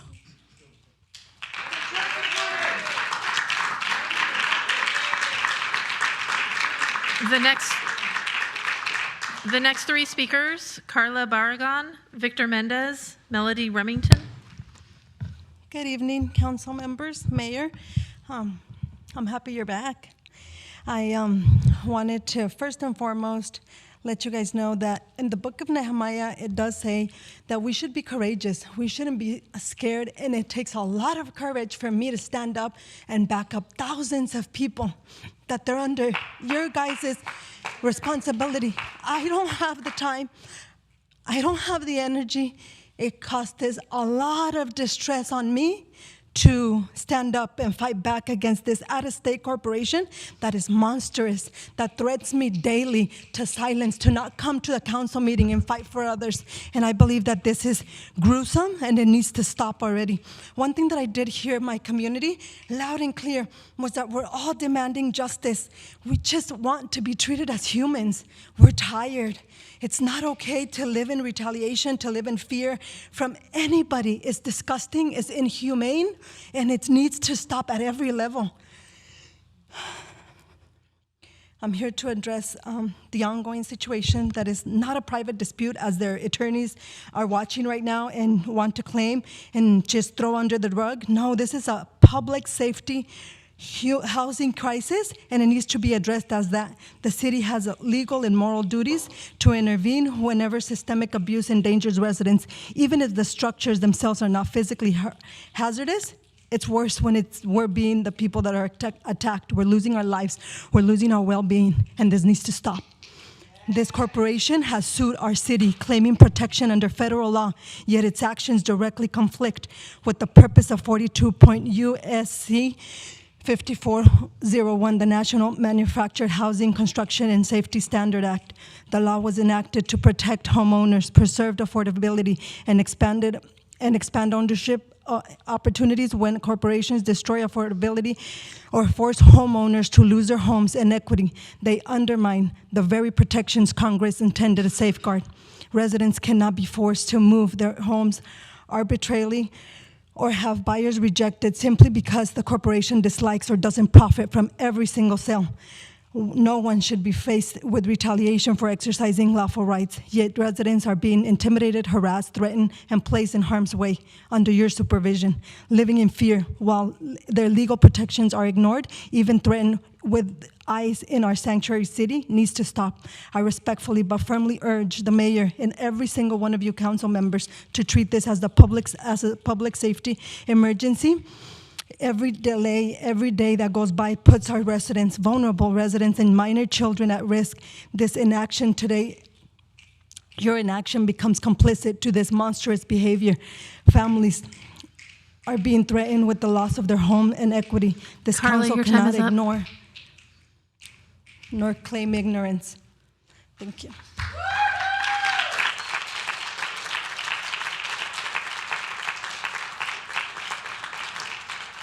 Before you begin, this needs to be wiped. There's some type of thing on here.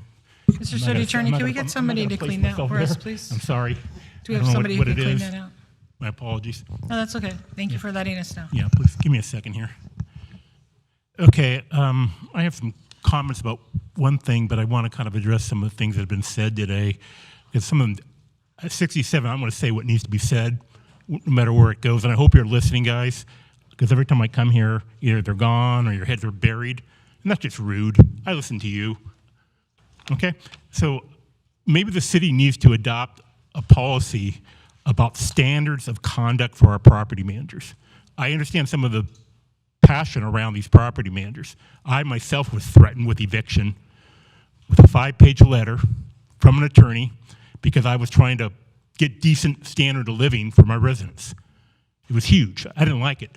They tried to threaten me subtly. They wanted to kill my First Amendment rights. We prevailed. I'm here today.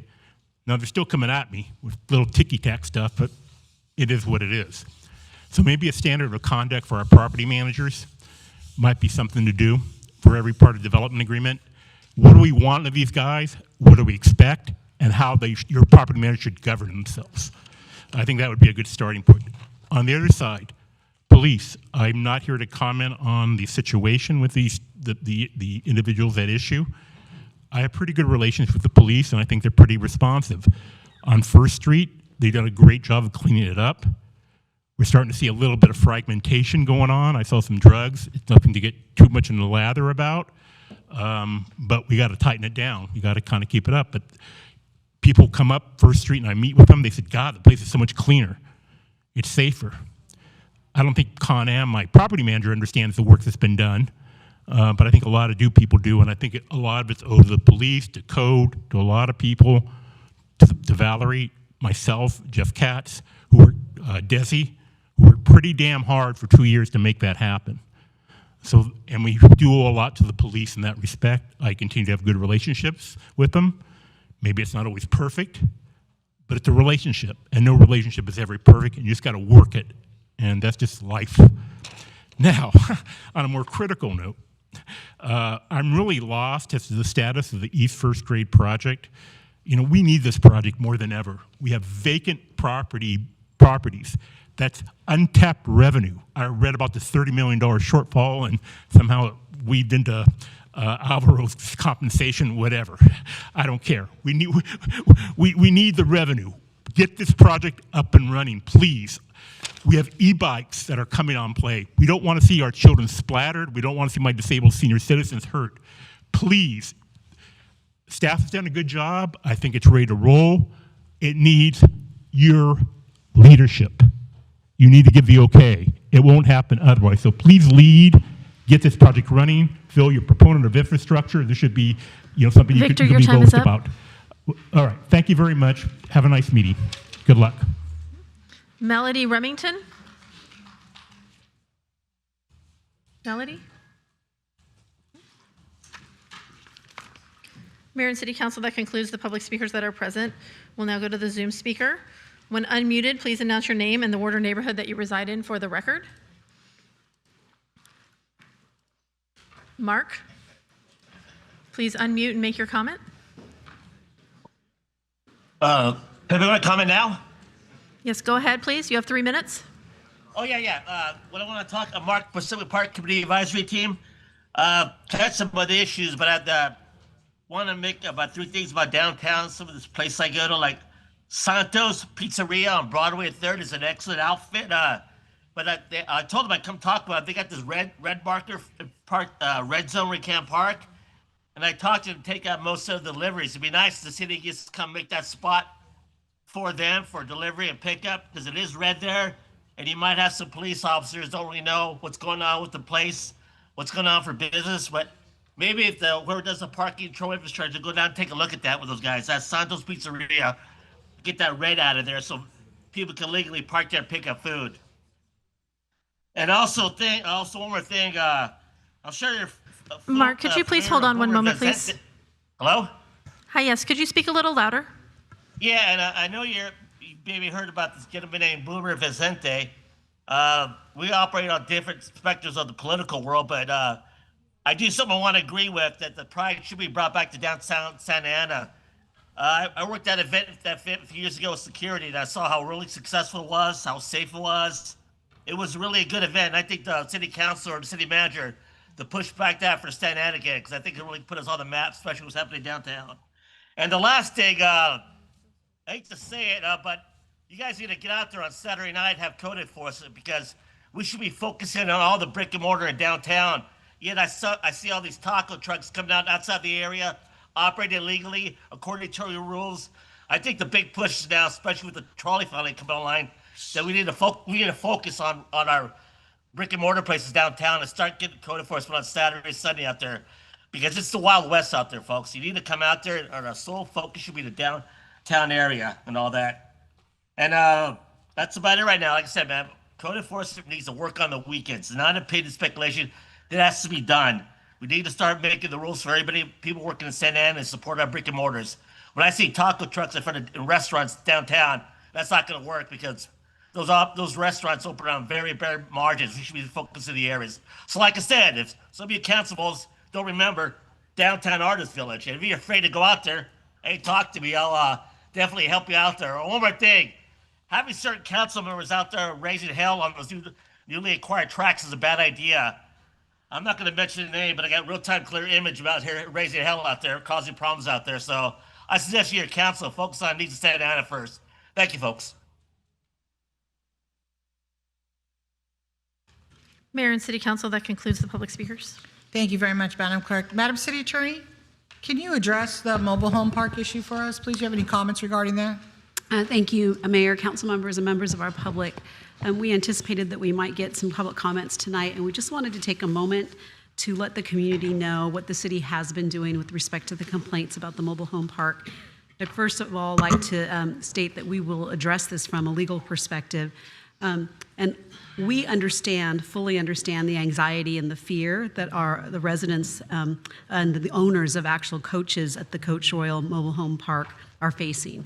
I want the council to know and the community to know that we all stand ready to enforce our city laws, and we are already doing so.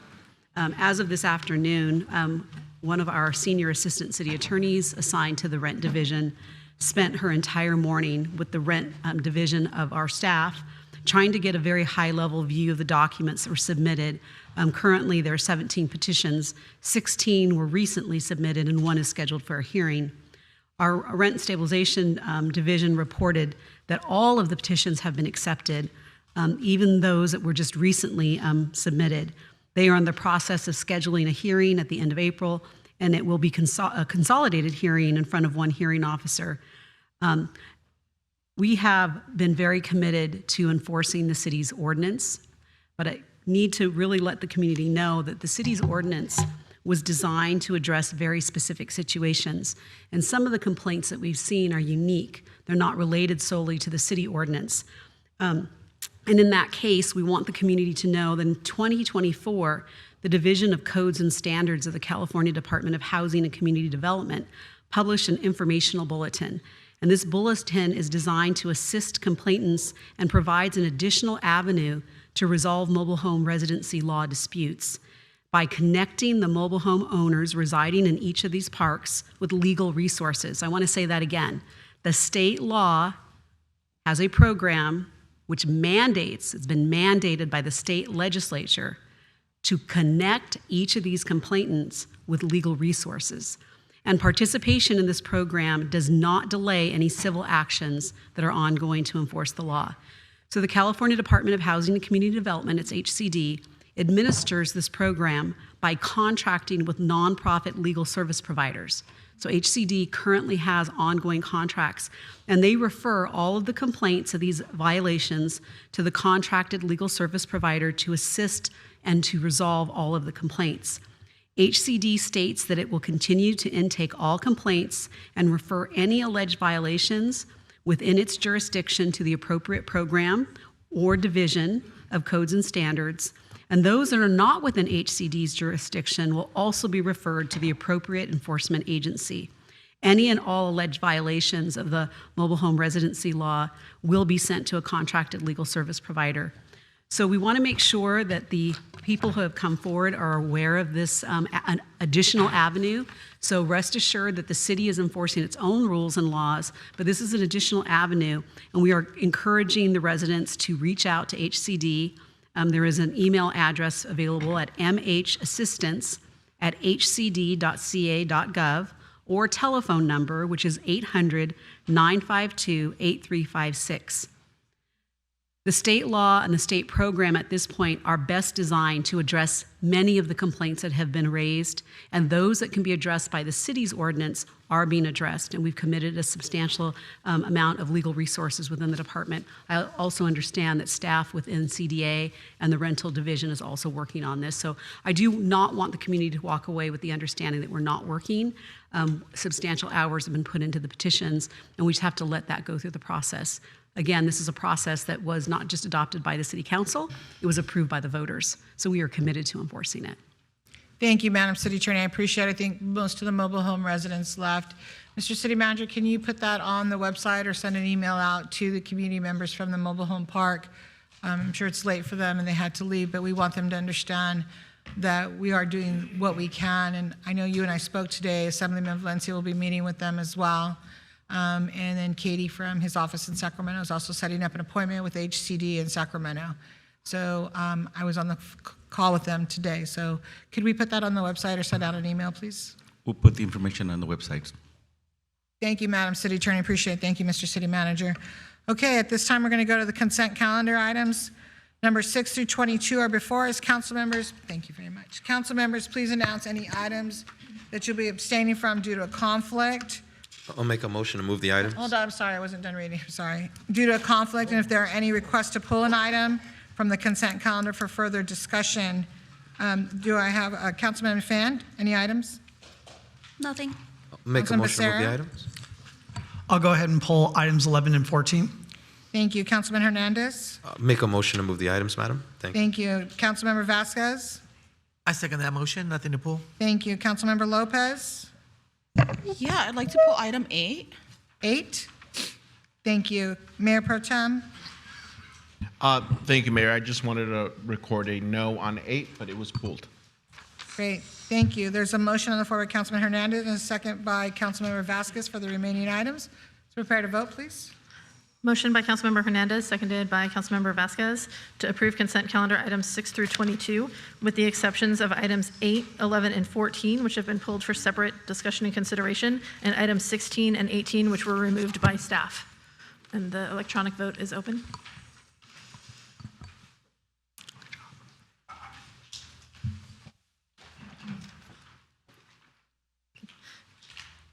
Could you voice your vote, please?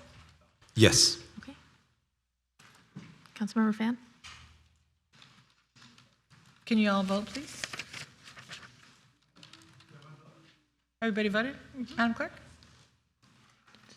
Oh, you can do a roll call, Madam Clerk, if you need to. Okay. Vote is 7 ayes, no nays. Motion carries. Mayor Mesqua, the first item pulled is item 8 by Councilmember Lopez. Thank you. Go ahead.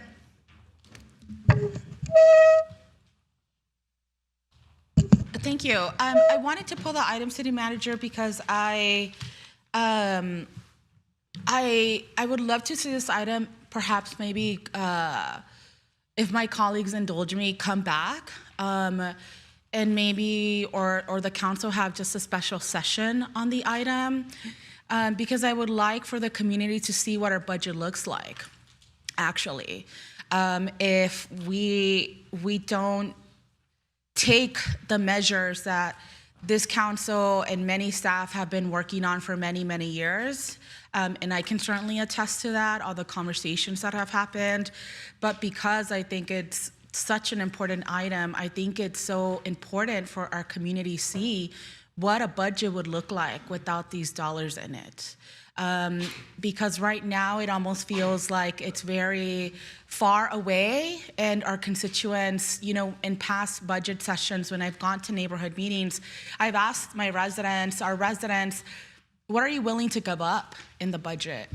And I think that that is really what needs to be presented, right? If the city is prepared to lose $30 million, then what is not going to be included in the budget? Because I think it's imperative, and not just that dollar amount, right? So much more, but what are the programs? What are the current staffing levels? What is it that you are willing to walk away from in terms of improving your quality of life? And I think that that's a really important and responsible conversation that we should have with more time, frankly. And I would love to see this be the only thing that comes back so that we can have a full discussion. I would love to see staff bring back a budget that doesn't include these dollars, because I want the voters to be fully prepared for what this is going to look like. And so that's the ask of my colleagues, is to give staff the time to come back. Maybe next meeting, it could be, we can have not a full consent calendar, and to come back. And I would love to see what the budget looks like without these dollars in it. So thank you. Thank you. Any other comments? Councilmember Becerra? So I just want to make sure I understand what I'm hearing. So is the request for staff to put together a budget and then have us deliberate on it in public? That's a question. Are you done with your comments, or should I respond afterwards? I asked the question, that's it. Okay, I can respond after. Thank you. Go ahead. I think he's asking a question. I'm sorry. I think he just wants what kind of budget do you want? I think he's done. I think I'm done. He's done. Yeah, I'm asking staff to come back and present a model budget without these dollars, right? Because the budget that we're going to discuss this June is not going to be that. And so I do think that it is imperative for our residents to see what that looks like. Because people can make jokes all they want about this, but you're talking about people's jobs and their livelihoods. And no one should be laughing about people potentially losing their ability to provide for their families. Mr. City Manager, I've been off 5 weeks, and I've been on Zoom for one meeting. I missed one meeting. I just want to be clear. I was watching at home. I didn't see anybody laughing about people losing jobs. So I want the community to understand that. I watched the council online when I was at home, and I don't know if somebody's laughing. I didn't see it up here, and maybe they're doing it privately. I don't know, but I believe every council member up here would not be laughing about people losing their jobs. So can you, in detail, just quickly explain what this item is? And I don't have a problem with the special meeting to talk about what this item is, what we're asking, what is the start? I mean, why are we doing this, right? But as far as providing a budget without 30 million, because it's not just 30 million, actually the second bucket is 65 million. So really we're looking at 95 million. So I don't have a problem with a special meeting. I just want to know, so you provide us, and correct me, Councilman Lopez, if I'm saying this wrong. So she's asking to provide us a budget with an example of missing 30 million. And then you would provide, that's kind of, I wouldn't even want the 30 million, I'd want the full 90 million. Because if we're going to show the community what it's like, first cut is 30, second is 65. So this item, can you explain what this item is in detail, please? So today was our objective was to prepare an initial outcome of the polling survey, and it actually allows us to prepare public information materials, and so we can propose a ballot measure and then conduct a tracking survey. So the ask is for the City Council to approve our ability to seek and prepare what a ballot measure would look like and start tracking that information. So it is true that we are planning, to do it 3 years in advance of the sunset. I think for us, that was a good opportunity to speak to the voters. So that's what we're asking today, is provide an update, allow us to start providing material to the public and establish a ballot measure. We still have to come back for approval to actually put it on the ballot. So this is just preliminary information, but we do want to highlight some of the outcomes that the professional poster that we hired to test this idea for us would provide. So thank you. So what I heard you saying is this is just the start, right? So as we move along, we will have meetings where this will be the only item to discuss. Right. So, and then tonight, Kat will give a brief presentation of what you're asking, what the poll showed, correct? Correct. Okay, so this is just the start. Correct. Now, if the City Council agrees, we probably can set up a study session in public to see the impact and to allow to provide that level of information of what that becomes. Yeah, a study session, that would be great. Yes, Councilmember Fan? Thank you. Are we doing a presentation on this? Yes, she's waiting to do when Kat is. We can. Okay, I would love to see a presentation before we continue on discussing what our next steps will be. Correct. Thank you. Kat, go ahead. Thank you, Mayor and City Council. And for the record, that's Assistant City Manager Kat Downs with the presentation I'm for us. sorry, I apologize. Kat Downs, Assistant City Manager. Thank you. Thanks. So tonight we are presenting the results of the scientific poll that was conducted in December. When City Council approved staff recommendation for scientific polling services back in November, the report indicated that if results are positive, we would return to City Council with a recommendation. So our recommendation tonight is to move forward with preparation only, public information materials, a potential ballot measure, and a tracking survey. If City Council approves tonight's recommendation, we expect to return to City Council in June for you to consider placing the measure on the ballot to eliminate the sunset on the local sales tax. Your agenda item includes the full 41-page report from True North Research. True North solicited participation in a scientific survey using email, phone, and text in 3 languages. They completed 623 surveys of likely voters in December. The results have a margin of error plus or minus 3.9% and a 95% confidence level. The survey included warm-up questions, a potential ballot measure, and arguments both for and against. The response to an open-ended question, if the city could change one thing to make it a better place, what would it be? The results indicated likely voters are primarily interested in public safety and public works. The initial ballot test indicated 64% support for the measure to eliminate the local sales tax sunset. After arguments for and against were presented, the results were 63% support. A general revenue ballot measure requires a simple majority to pass. The full details of methodology, survey questions, and results are attached to the staff report. A few facts. There is no tax rate increase with the potential ballot measure. It only eliminates the sunset on the local sales tax. Looking outside of Santa Ana, we find that Anaheim has its resort and $240 million of annual general fund revenue from hotel tax. Irvine's property values that generate property tax are 318% higher than Santa Ana. 10 of the 15 most populated cities in California have a local sales tax add-on. Westminster, Los Alamitos, and Seal Beach all have the same rate as Santa Ana. 1/3 of OC cities have a local sales tax, and 8 of the 11 cities have no sunset. The Santa Ana tax rate is less than the base LA County rate. 2/3 of cities in LA County have an add-on with total sales tax rates ranging from 10.5% to 11.25%.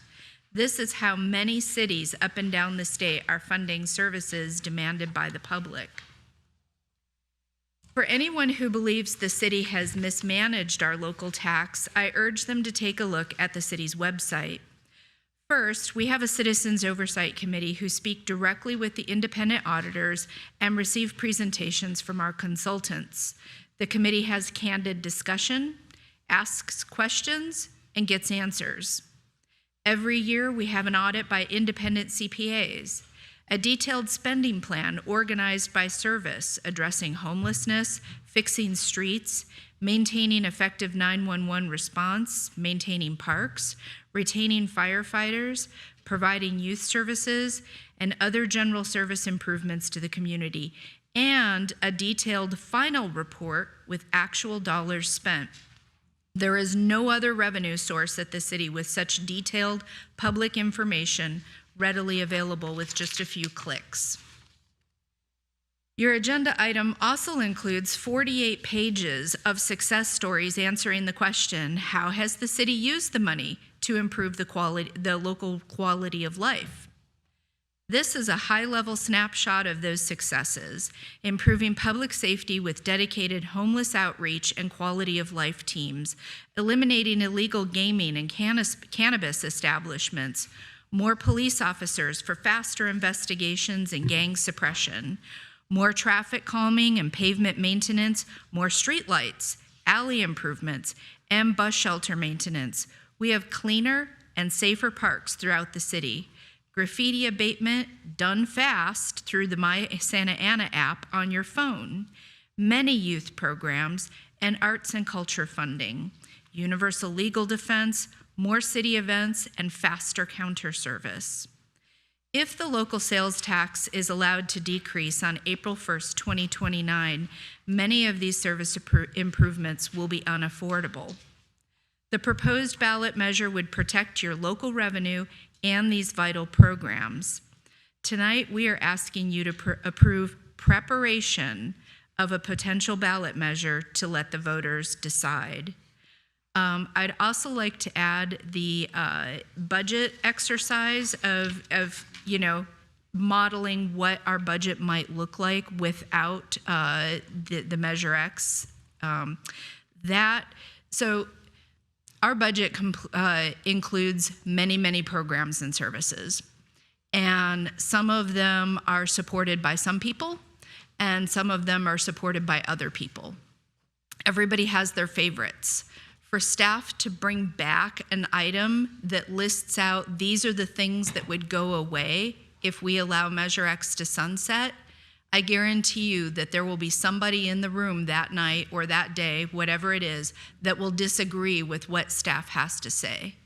And so if council directs us to bring back such an exercise, I would recommend that we bring back a menu of items that could comprise the $30 million decrease.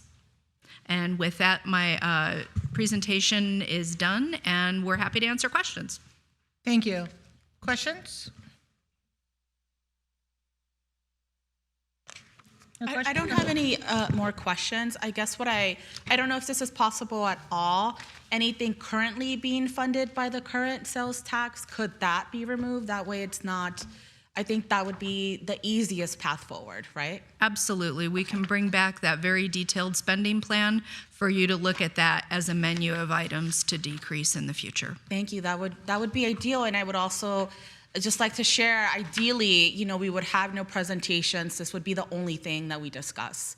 Thank you. Thank you very much. So I have a question. So I'm looking at what's here, what was presented from the agenda. So the City of Santa Ana Measure X successes, right? And Yes. so it's 100 and, how many pages is it here?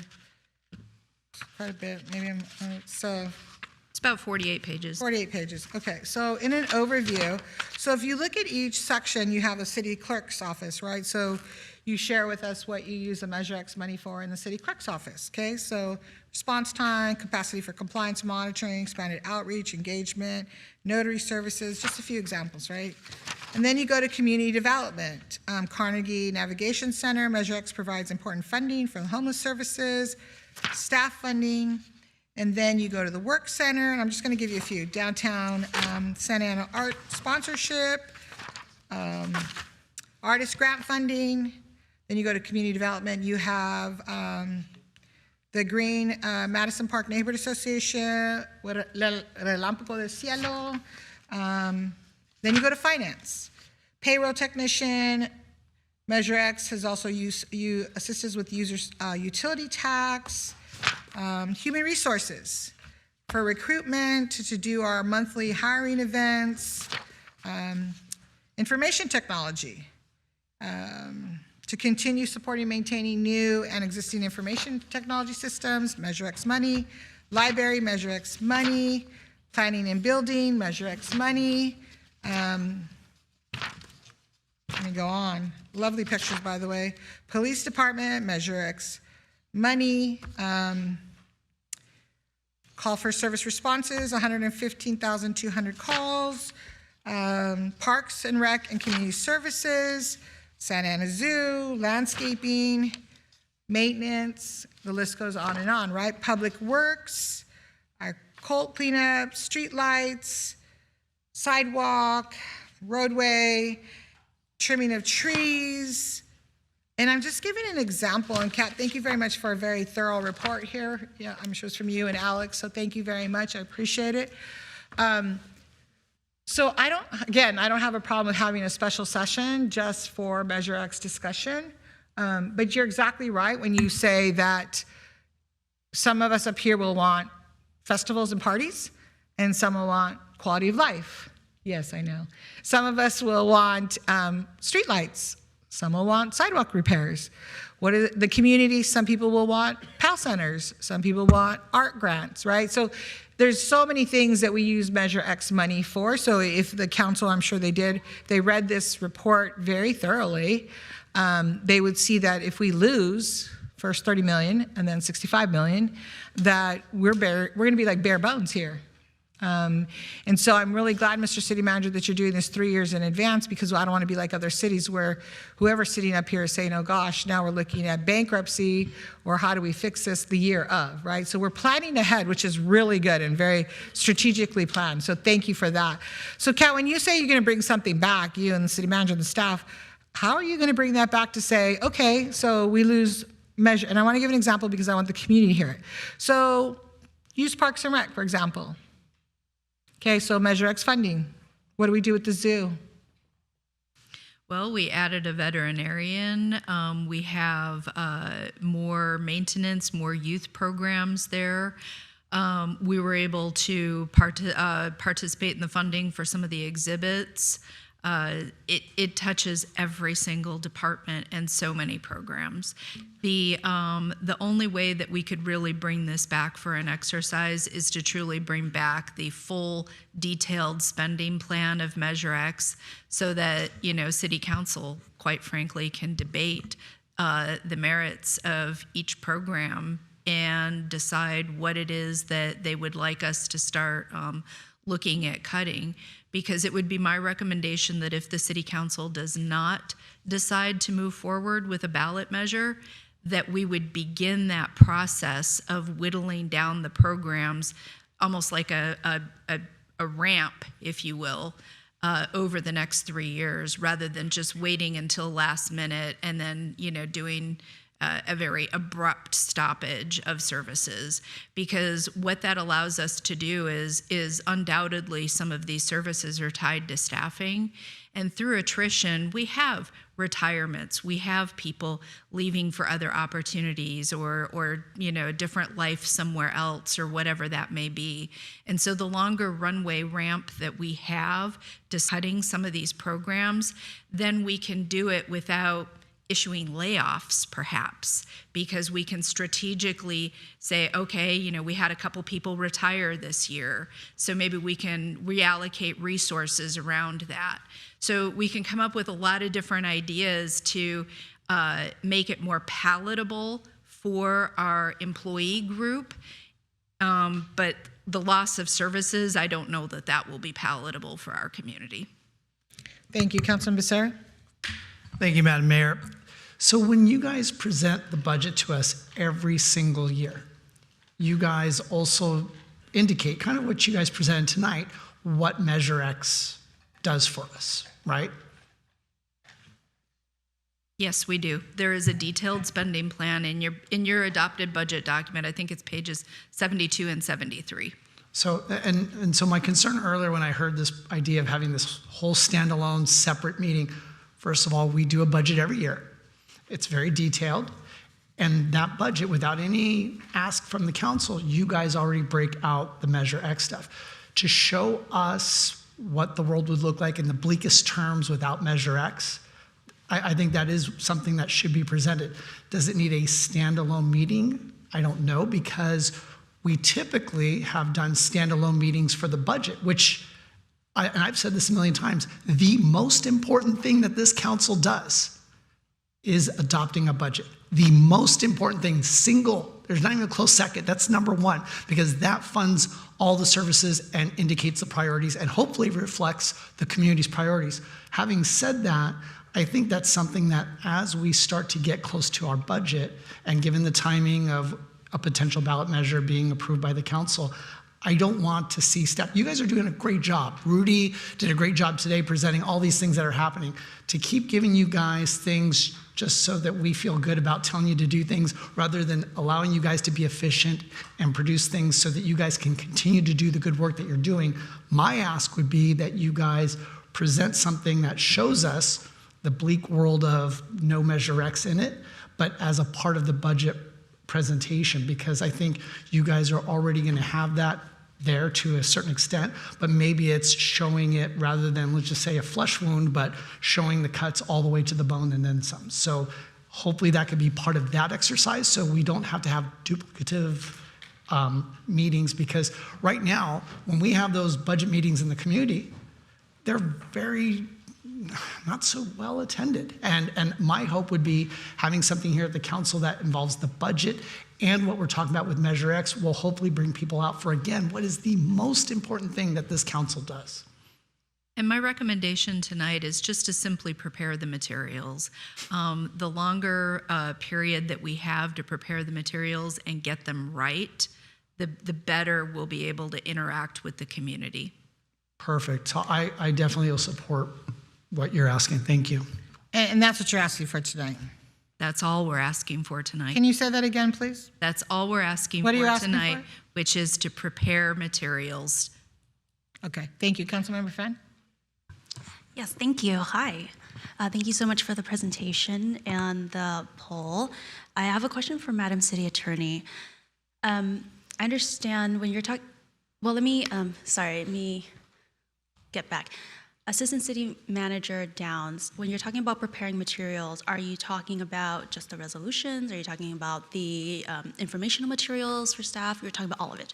The whole package, that would be informational materials for the public and the city council, as well as a proposed ballot measure. So the actual language of no more than, I think it's 75 words, that the city council would be asked to consider in June if you approve us to move forward with tonight's step, just to prepare the materials. Okay. And so, Madam City Attorney, my question to you is, as I understand it, when there is a ballot measure that has been approved by the City Council to be placed on the ballot, the City Council and staff may not advocate, right, for the passage of such ballot measure. Is that correct? Yes, once the city council adopts a resolution that formally places the measure on the ballot, then the city cannot spend public resources to advocate for or against a ballot measure. Right. But before there is a ballot measure placed on the ballot by the city council, it is perfectly okay for staff or city council to talk about why our previous Measure X and that sales tax is a good thing for the city, correct? Yes, if there was no ballot measure, we would be more comfortable if there were activities that look like advocacy, because you might be promoting to the public one perspective or another. But once that ballot measure is placed on the ballot, we're very conservative, and we ask that you not take any actions, not even get close to that line, making it look like you're advocating a position. Thank you. And so I guess my comment, I understand, Councilmember Lopez, where you're coming from, because it's not like the Measure X committee has a huge attendance rate, or the community meetings. I remember going to a Comlink meeting talking about Measure X back in the day. I do think a presentation at a city council meeting rather than a special meeting is preferred for me, because we have more attendance. And if we're going to talk about what this budget might look like when Measure X does not exist, right, in this alternative universe, I think sharing that with the public at a meeting that is well attended, like our regular meetings, it behooves us. And I think people should know those benefits. I think waiting until the budget season, which is in April, May, June, is quite late when we're trying to get this potentially placed on the ballot, or at least a vote to determine whether it's on the ballot. Not advocating for something, but because there is more opportunity and leeway to talk about how great it would be to ensure that this sales tax that pays for youth events, public safety, public works, and other benefits to the community, before it's placed on the ballot, I think this is a great opportunity to do that. So that would be my preference for us to have that. I think talking about what it looks like with the budget, when the budget does not have that permanent sales tax, would be great. And maybe that might be a presentation, the way that we did with Public Works, might be a conversation about what our current Measure X committee is. I'll leave that to you. So to be a little bit more candid, there's no way that city staff can present a budget in the next month or 2 months that doesn't include this discussion. Right? So I think, so rather than get lost in the details of how Measure is going to impact us, One, we're looking for support, so allow us to prepare this. In the end, we're going to come back in June, and you get to vote it up or vote it down, so we can give it the choice to the voters. But you know, the ideas we're talking about, as far as the council members, we can be inclusive, because for us, the budget that we said it last year, right?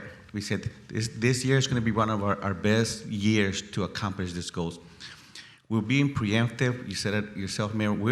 We're 2 years against the conventional wisdom of measures sunset. We're literally 3 years before that. Conventional wisdom, people start working a year, 18 months, and people get awards for that. We're not there.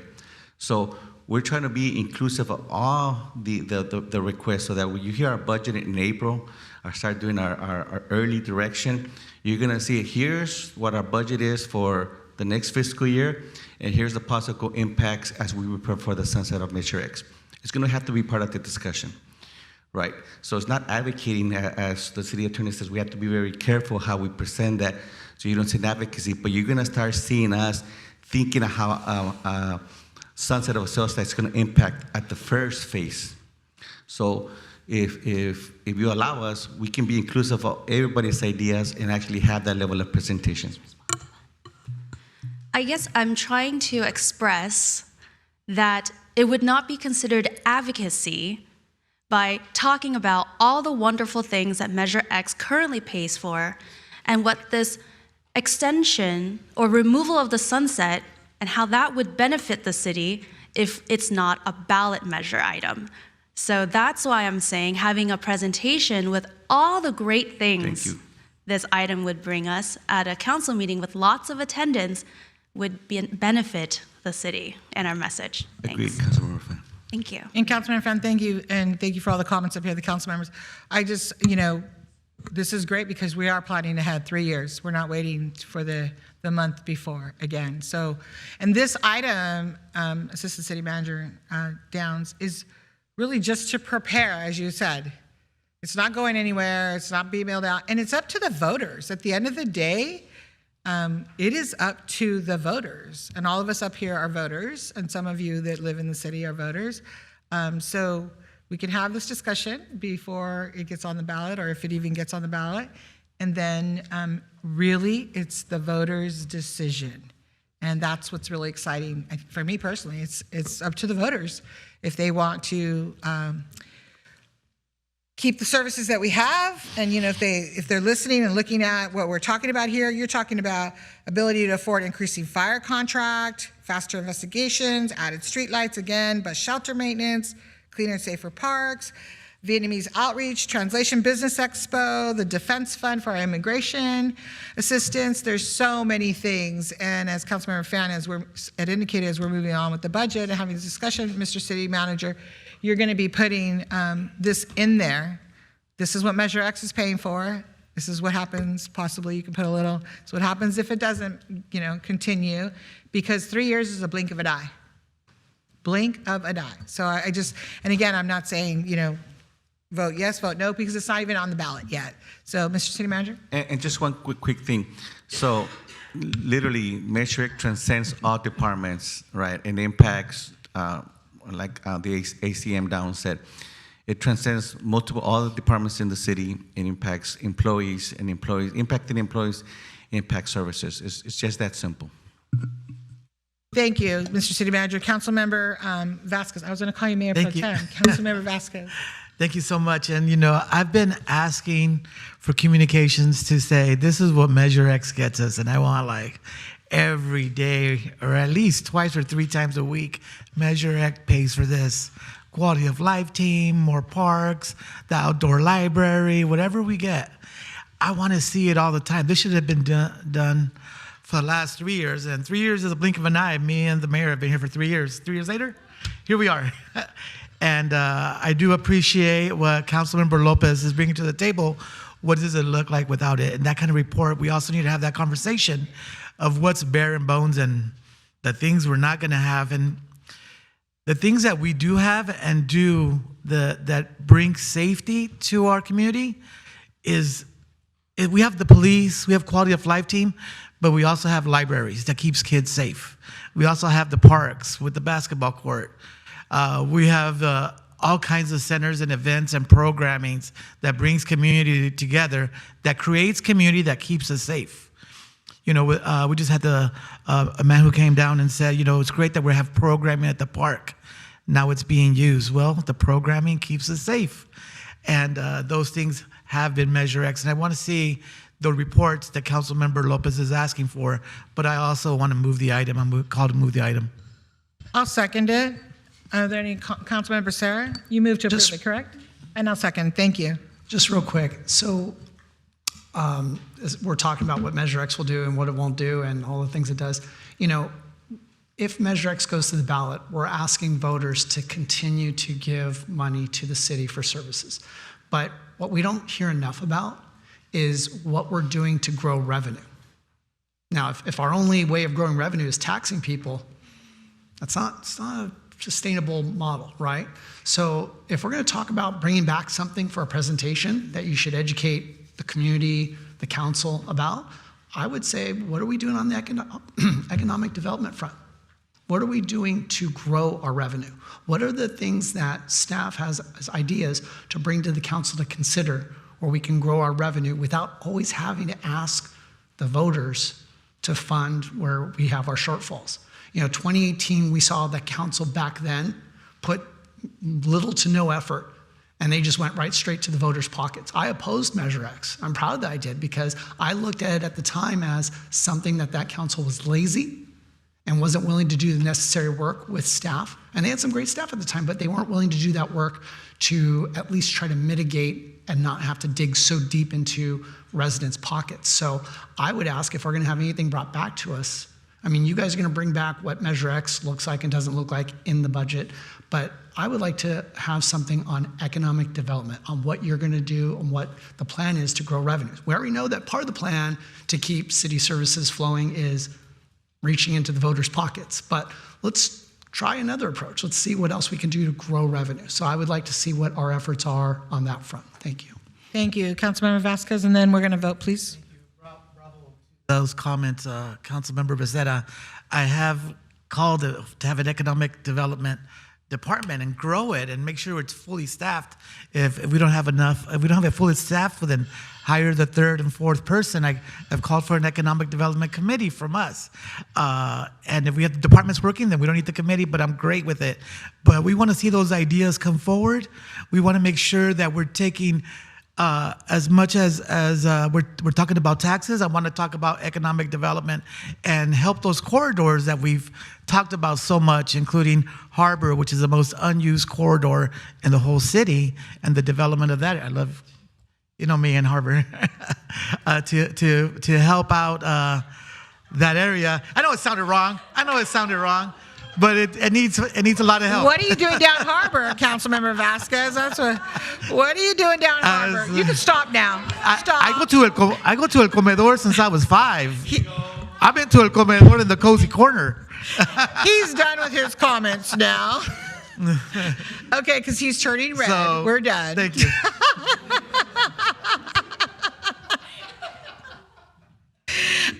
Okay, so let's vote, please. The voting's on your screen. Councilmember Vasquez, motion. I second it. Let's prepare to vote, please. Motion by Councilmember Vasquez, seconded by Mayor Mescua, to approve the recommended action for item number 8, directing staff to prepare public information materials, develop a November 2026 ballot measure for City Council consideration, and conduct a tracking survey.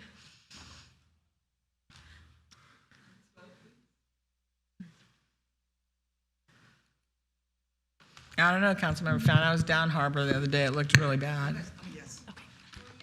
My vote is yes. I wasn't shopping like he is. Yes.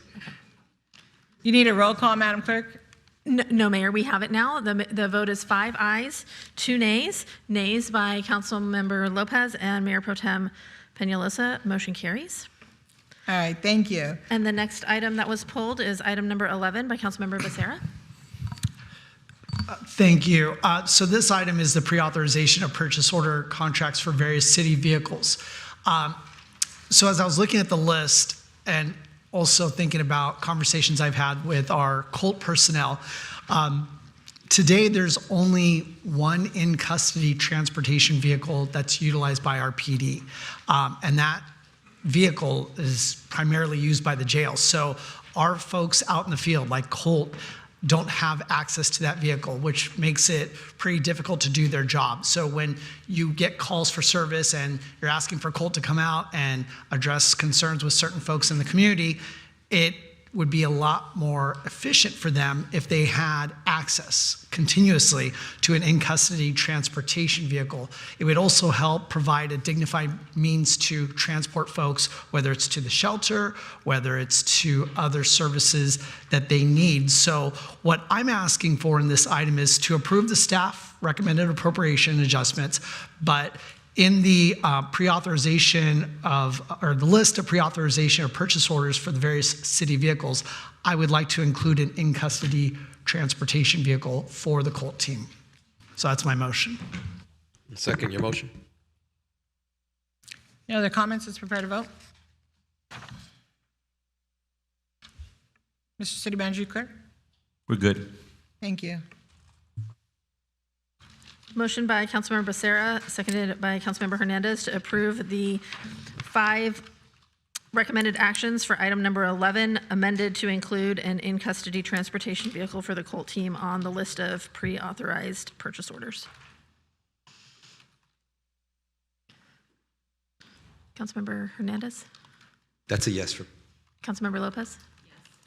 Thank you. Vote is 7 ayes, no nays. Motion carries. And Mayor Mesqua, the next item is item 14, also pulled by Councilmember Becerra. I'm sorry, I didn't hear you. So item 14, pulled by Councilmember Becerra. Great, thank you. Mr. City Manager, does our staff have a presentation on this item? I would like for us to hear it. Yes, the Executive Director, Scott, has one.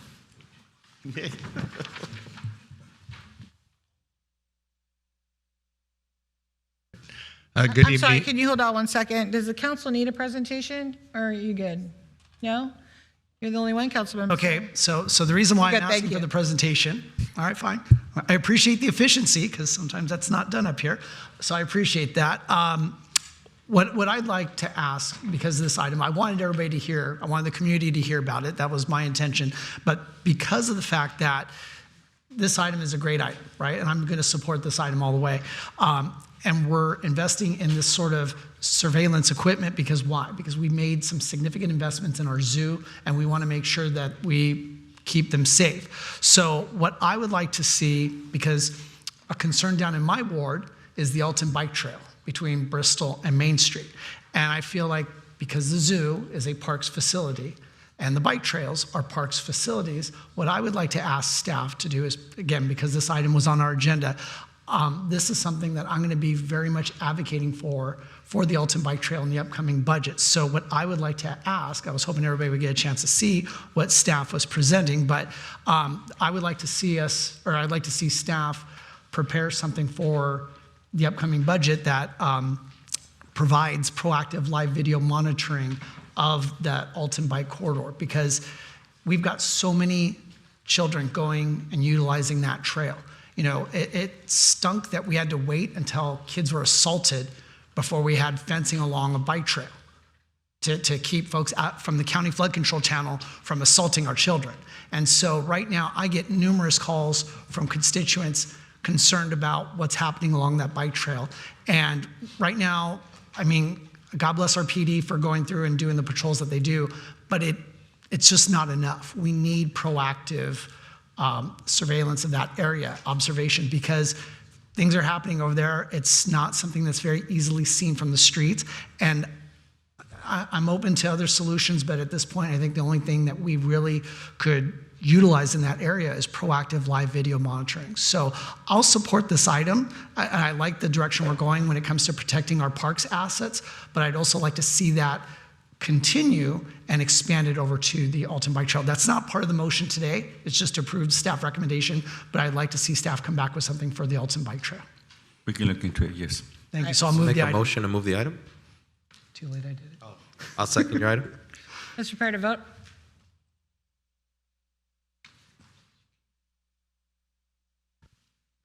Motion by Councilmember Becerra, seconded by Councilmember Hernandez to approve the recommended action for item number 14 in agreement with Amtech Total Security, Inc. for the Santa Ana Zoo Video Surveillance Project. Councilmember Hernandez?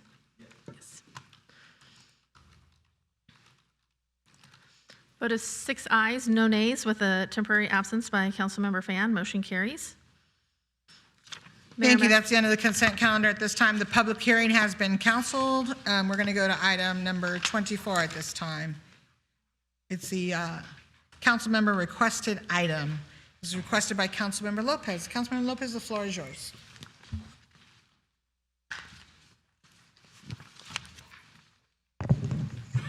Yes.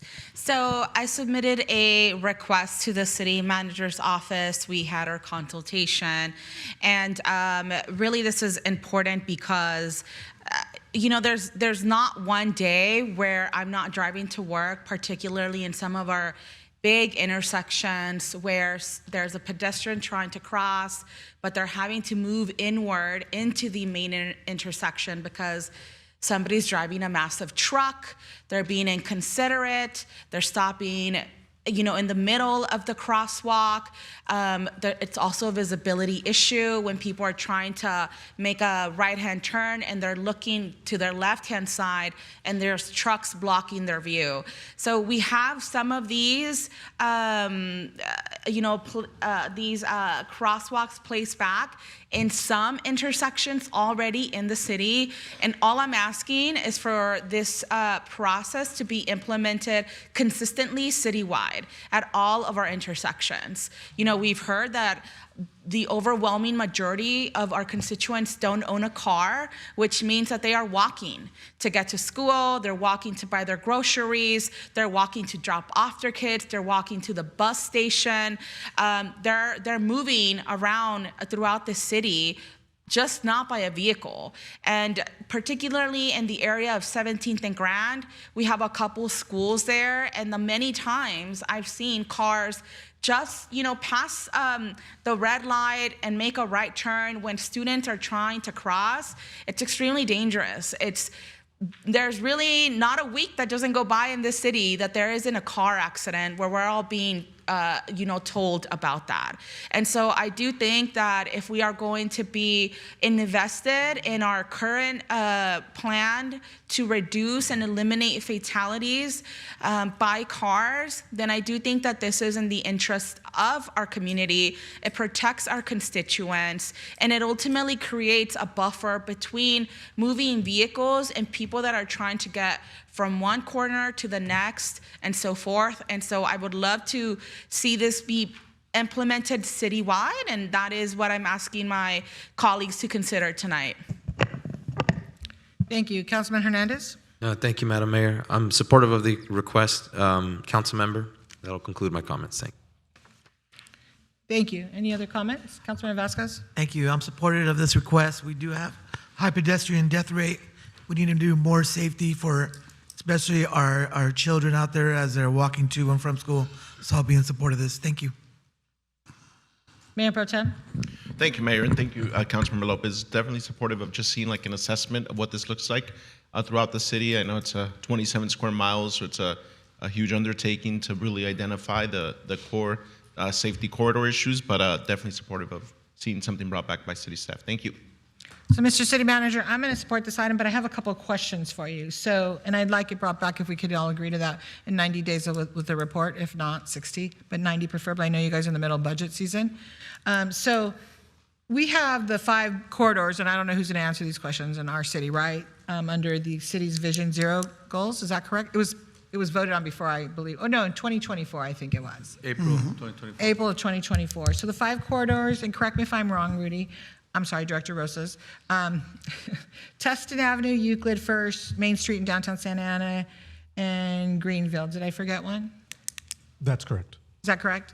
So the request by Councilmember Lopez is great because we do have a high, DC, let me ask before I make that comment. DC, Deputy Chief, can you talk about the fatality rate in our city or pedestrian versus, vehicle?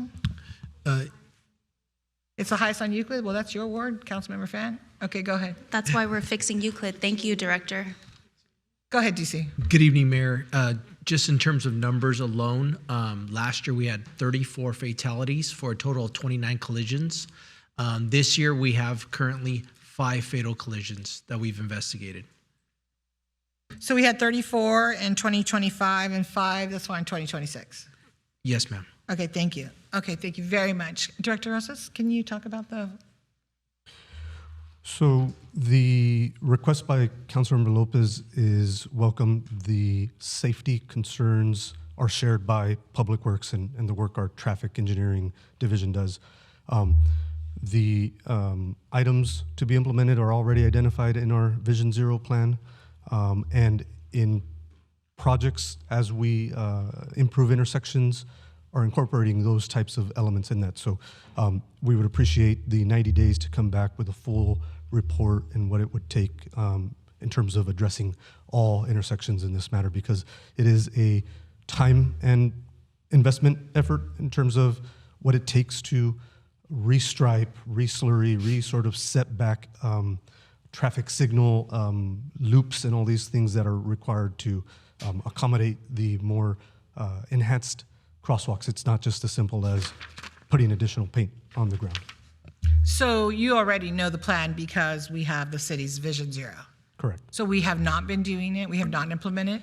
As we advance with new projects, we implement these crosswalk enhancements. We still have many intersections in the city that we just have not had improvements on yet. So for example, when you're doing Warner and Main, you're making sure it's within the guidelines of the city's Vision Zero. Correct. When we're doing Main Street downtown, you're also doing that. Correct. Okay. And so some of the areas that that Councilmember Lopez brought up, like Tustin, Grand and 17th, is it being done there? When a project comes through that area, whether it be just new pavement, whatever it happens. That's when you complete it. Correct. Okay. So this ask to come back in 90 days, you'll be able to show us where we are currently and where we're heading in, like a timeline for projects. Is that correct? Correct. Okay. All right. Any other comments? Councilmember Sarah, don't leave. Yes, thank you, Mayor. And I think all of us up here support stop lines at these intersections. I think when I appreciate what you were saying right now, because I looked at the Vision Zero plan and I looked, as the mayor mentioned, the 5 corridors that were specifically called out to implement these stop lines. And I took a look at the locations. So Main Street from 1st to 17th, you have 1, 2, 3, 4 of the intersections that actually have the stop lines incorporated with the crosswalks. Tustin Avenue from 17th to Fairhaven, it's only at Santa Clara. Euclid from Hazard to McFadden's only at 5th. Greenville, in my ward from MacArthur to Warner, you have not done any yet. And 1st Street from Fairview to Bristol, none have been done. So I guess it's good to understand citywide where you can do more.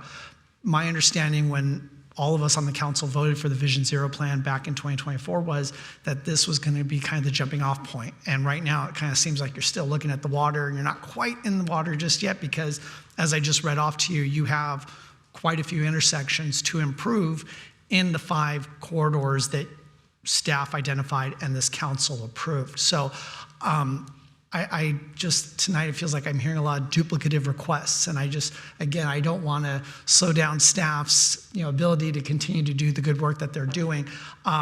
If you're able to do it, that's great, but I feel like even if nothing else happened tonight, you already were given marching orders by this council through the Vision Zero plan to implement stop lines at least at these corridors. If there are other intersections, and I think in collaborating with our PD to understand where we're having more pedestrian versus vehicle fatalities or accidents, yeah, absolutely. Let's zero in and try to incorporate measures that protect pedestrians. We have the largest transit ridership in all of Orange County, which means we have a lot of pedestrians. But when I saw this request and then saw that Vision Zero and reread it from what we did in 2024, seems a little duplicative. I appreciate the spirit and intent, but to have you go do another study, I feel like you're going to cheat us. You're just going to blow off the dust on the Vision Zero plan and say, ta-da, here's what you did. So I don't know about duplicating your efforts, but I appreciate the sentiment, and hopefully at least with these corridors, you can get the stop lines put in. I know from what you just described, though, it's not just simply staff going out with paint or contractors going out with paint. We're talking about physically moving traffic signal loops in the road. And could you explain for us why that's important? Because why does the loop need to be moved because all you're doing is a crosswalk and then a line set back from the crosswalk? Why does that loop need to be physically dug out and moved? Sure. So our modern traffic signal improvements include video detection and high-tech devices that sense when a car or pedestrian is there to signal for red light, green to change. The majority of our traffic signals are not yet updated and rely on classic loop detector technology that are embedded in the ground, and when a vehicle goes over it, it triggers that red, yellow, green exercise. Those loops are placed relative to where the existing stop bars are. So if we simply moved the white line and shifted it back 5-10 feet, vehicles would no longer be triggering the mechanism for this traffic signal to say red, yellow, green, activate. So Okay. to fully improve the safety of the intersections, it requires a few more improvements than just paint.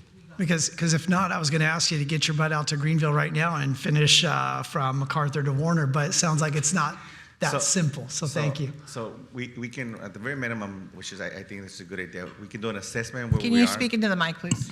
At the very minimum, we can do an assessment because 2 years after the Vision Zero was approved, it allows to evaluate, and as we start the budget, right, it also allows to prioritize those key components.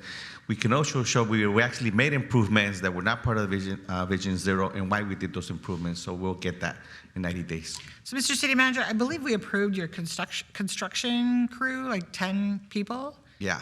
Well, maybe they Well, can, and we're bringing them in, and we're redoing stuff. maybe Yes. they can help. So Yes. we're looking forward to the budget because you'll share with everybody Right. what we're doing throughout the entire city. So thank you, Councilmember Lopez. Before, my last question is, DC, I believe our traffic division, just to assist with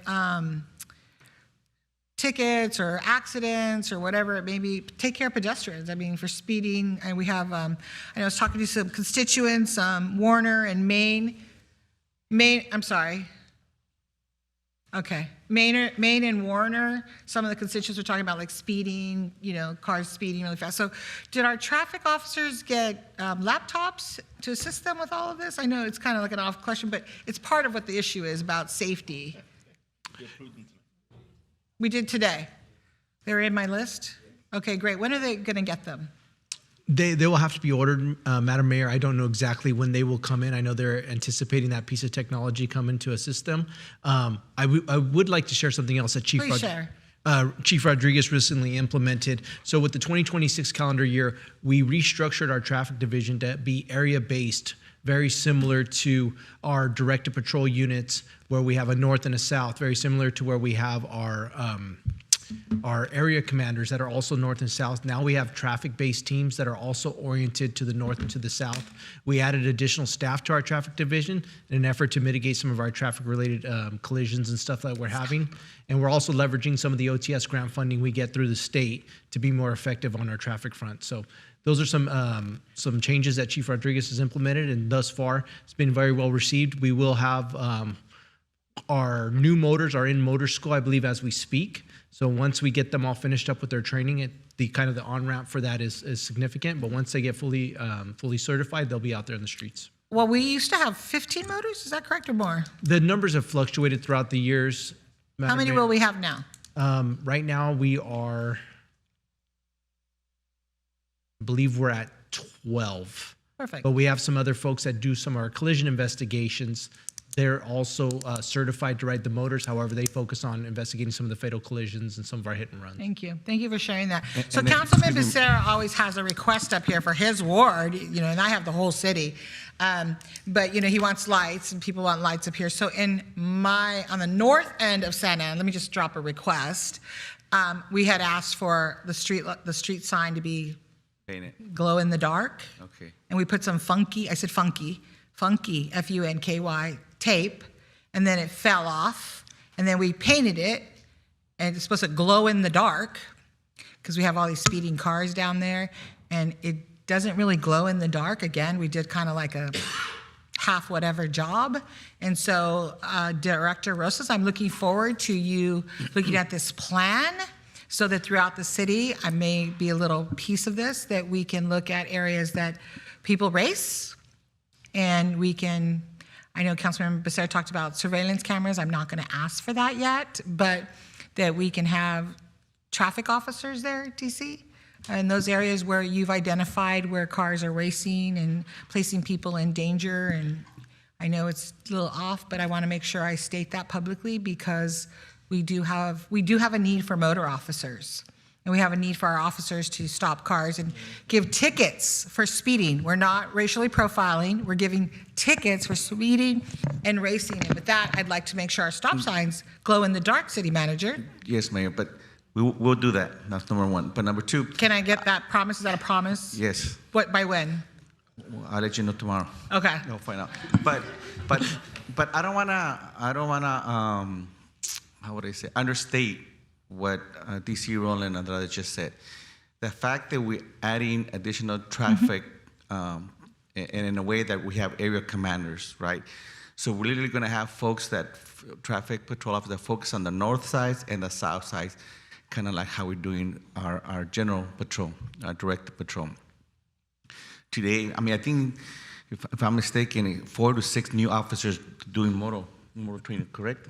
We have 4 new motor officers in training currently as we speak. That's wonderful. And so I don't want to, at least, I want to be sure that we focus on those accomplishments, because that's, again, small steps, but critical steps to expand what people are asking for. No, that's really important, because when we talk about public safety, our constituents are always asking for that, right? And when Councilmember Vasquez is talking about sharing with the community what Measure X is paying for, that's probably am I correct or incorrect? Is Measure X dollars being used for some of that? Right, some of it is that. But like the laptops today for the motorcycles, right? People just see that, okay, but it's for a specific focus and a specific purpose. And so when we talk about, technology and when we're doing the efforts, you're literally seeing kind of that balance between technology and then the focus of patrol officers in the streets. And again, I just didn't want to go like somehow, we're just going to do foot patrols and it's going to be north and south and no big deal. This is significant for us because this has been an ask for a long time. This is us recognizing that we have traffic issues, and it's balancing police enforcement and, again, with public works, some of those key traffic updates like painting the sign in a fluorescent. That's great. Thank you. So comments, Councilmember Lopez? Yes, and I would like to bring us back to the question before us. So, again, right, these are practical, low-cost improvements that can be implemented through striping and roadway markings without major infrastructure changes. We shouldn't have to wait for a major, infrastructure project, whether we have the money or not, or whether we go for a grant or not, to implement these things that, as has been already said, exist in our vision, in our plan. And so the purpose here is to uplift the plan and remind folks that this is important to our office and that there has to be a sense of urgency here because people are dying. And so if we are going to talk about public safety, then this is it. This is how we feel that we can protect and give our constituents the best chance of walking around the city, of commuting in the city without, possibly being exposed to being hit, run over by a car. And so one of the reasons why I did not put a 60 or 90-day request on this is because I recognize that immediate changes may happen, they may not happen, but ultimately staff, I'm hoping that the council gives staff direction to evaluate where we can have setback lines. I have already proposed, right, they should be citywide. It should be a consistent process for all of our intersections. And, if I disagree that this is duplicative work, but it wouldn't be the first time that the council votes to direct staff to do something that would be duplicative. And so for those reasons, we really hope that we earn the support and that you don't need to bring back something in 30 days just to check off a box. We want it to be meaningful. We want it to be thoughtful. We want it to be intelligent, right, in the implementation. So thank you. Sorry, Any other comments? So I think you all do a great job, and Go ahead. I'm sorry, Amir, I was going to close it out. Go ahead. Thank you. Okay. Yeah, I'm closing no it out. additional comments because we No, really, I'm remember, gonna these close it. items are supposed to be do you want to do it or not? And That's if why you I'm do, closing then you can have a 12-hour conversation about it at a different meeting. We're going to have that. I just wanted to tell the staff thank you for all the work that you all do, because this is covered in so many ways throughout the entire city. So thank you for everything. And Mr. City Manager, we look forward to hearing back from you. And I think the majority of us up here are pleased with the work that we're doing, so that you're all doing. So thank you very much. Okay, we're going to go on now. We're going to recess the City Council meeting and convene to the Housing Authority. We are recessing. I thought you said something. I hereby call the Housing Authority special meeting to order. Madam Secretary, please conduct a roll call. Authority Member Becerra. Here. Authority Member Hernandez. Present. Authority Member Lopez. Here. Authority Member Fan. Here. Authority Member Vasquez. Present. Vice Chair Peñalosa. Present. Chair Mesqua. Present. All 7 members present. Madam Secretary, do we have any speakers for items within the Housing Authority agenda? We do not. Does any authority member wish to make a motion in a second? I'll make a motion. Second. Thank you. Let's prepare to vote.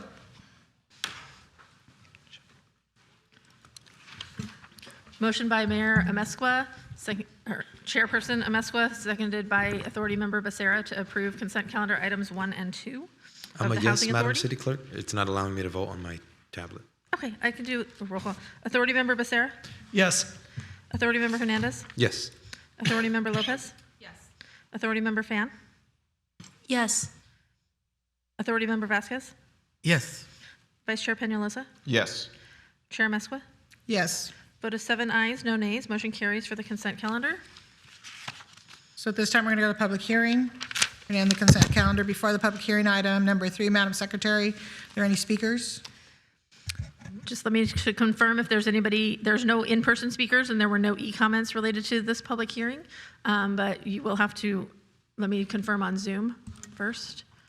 And then I will need to ask you to open and close on the next section for the public hearing. If you're on Zoom and wish to speak on Housing Authority public hearing item number 3, please raise your hand now. I'm not seeing any. However, we'll confirm that during the public hearing. Okay, you ready? We're going to close it? Open Well, and if you could close. officially open it Yes, and then. I'm okay. officially opening it. Okay, so with the public hearing open at 9:02, I will officially report that there are no in-person speakers, no Zoom speakers, and no emails related to public hearing item number 3. Perfect. Do we need a presentation? No. No. If you could No? please close the public hearing. And we're going to when close you're the public hearing. Are there any questions or comments by authority members? I'll make a motion to move the items, Madam. Second. Thank you. ready. Motion by Authority Member Hernandez, seconded by Authority Member Becerra, to approve the recommended actions for the public hearing, which is to conduct the public hearing on the approval of the Housing Authority Annual Plan for fiscal year 2026-2027, and adopt a resolution of the Housing Authority of the City of Santa Ana approving the submission of the annual plan for fiscal year 2026-2027. Authority Member Becerra. Yes. Authority Member Hernandez. Yes. Authority Member Lopez. Yes. Authority Member Fan. Yes. Authority Member Vasquez. Yes. Vice Chair Peñalosa. Yes. Chair Mesqua. Yes. Vote is 7 ayes, no nays. Motion carries. Thank you. The Housing Authority meeting is now adjourned. We're going to reconvene to the City Council meeting. Before we go to comments by the City Council, Madam City Attorney, I really want to thank you for the comments that you made the last meeting I was here, but asking council members to stay for the entire comments by other council members and the mayor, because it's just a sign of respect and that we all have time for each other and we can hear each other out. Mr. City Manager, can we please hear your comments at this time? Yes. Can you hear me? Are we ready? Is that what you said? Yeah, we're ready. We're ready. Go ahead. This March 19, April 9, Parks and Recreation will be hiring fairs. Again, this Thursday, March 19, and again April 9 from 1 to 5:30 at Jerome Recreation Center. The city is hiring seasonal positions such as lifeguard, pool managers, and positions in youth and teen programs at the Santa Ana Zoo. In addition, on March 20, the Santa Ana Work Center is going to have a tax preparation event hosted by the OC United Way. IRS certified VDOT volunteers will assist qualified residents with filing their taxes at no cost and maximizing available tax credits. Registration is open. Again, this Friday, March 20th at the Santa Ana Work Center. March 27 and 29, the city is hosting the Sister Cities Santa Ana and Saguayo Business Expo 2026, bringing more than 40 businesses from Saguayo, Michoacan, Mexico, to connect with local retailers, and distributors, and businesses. Registration is open until Sunday, March 22nd for business-to-business meetings and for the general public to attend. Again, this is our second business expo. Then April 3rd at the, where are we hosting at this one? Yes, at the City Council Chamber. This is our second apprenticeship career fair where we have 9 unions in Santa Ana College to connect residents with paid apprenticeships and long-term career opportunities in healthcare, construction, carpentry, engineering, labor, and building trades. Again, April 3rd, this apprenticeship career fair. For us, this is one of the critical ones because this was aspects where we actually open and connect with 9 strong unions with good paying positions, and we're making sure that our city residents have those opportunities. And again, one of our major accomplishments, and we promised this, the Centennial Park improvements, including the dog park, will be April 4, Saturday from 10 in Centennial Park. We invite the City Council and the entire Santa Ana community to join us. More details will be shared soon at the city's website, social media, and other communication channels. And then again, on April 11, the Santa Ana Fun Run. Let me say that again. On April 11, Santa Ana Fun Run. The Santa Ana Fun Run returns on Saturday with a 5K, 10K, and Kids Dash. Registration is open until April 5th, and we already have 1,600 runners registered. Over 1,000 for the 5K and 550 for the 10K. So we look forward to seeing the City Council and the public. And that's will conclude my comments. Thank you, Mr. City Manager. Councilmember Vasquez, please. Thank you, Mayor. I'm going to ask for a 1K for the fun run, please. I need to hook a brother up. Do you want it down Harbor? My shins are hurting already. Do you want it down Harbor or down here? We have the Kid Dash. Mírala, vas a ver. 17th and 5th by Cozy Corner. I was taking notes of all the stuff going on with the union works, the union work that we're going to have, and then the Parks and Rec with Jerome Center. I'm like, I have to write all this down for my students so they can get jobs. Thank you for all that. I had a great time. I was invited to Pacific Park Neighborhood Association meeting and Hedinger Park. We had great talks out there. I want to thank everybody for inviting us. I'm looking forward to the expo with Saguayo and picking up some, the boots that they make. I bought a hat and I got a jacket coming from them that I ordered while I was there. So I'm excited to have them and seeing them all again. I want to invite people. We're having an open house at my school, but I'm presenting the work from my classroom, and every year, or now starting, this is my second year, we're doing a Poderosa series. And last year, we had La Poderosa of Chepa from Logan Park, and we did a big painting. And you guys saw Dorothy Mulkey, and we had a painting of Dorothy Mulkey, who fought at the Supreme Court, and we had a painting of her. We had Tracy Laughlin via Rise and our own Jesse Lopez. We had a painting. And this year, we're also going to invite Alicia Rojas. We're having Lisa Solomon. Lisa Solomon is the director of the FACE program, and we're going to celebrate. I hope she loves it because it came out great. We're also having Vicky Sarmiento, who's a civil rights lawyer, and we're going to embrace and honor her life.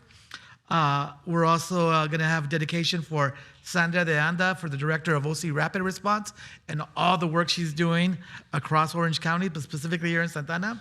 Y también we're going to have it for Erica Robles from United Across Borders, and the work she did through COVID, and now this, where she's feeding families, giving out presents, just backpacks and tennis shoes for kids. So she's been putting in a lot of work, so we're having paintings for them. So I invite you on April 2nd at 5 o'clock. We'll be presenting to these 4 beautiful women who've done work, and we call them Poderosas here in Santa Ana. Thank you. Have a good night. Thank you very much. Councilmember Fan, please. Thank you, Mayor. So before I forget, happy St. Patrick's Day. I'm so glad lots of us are in the spirit.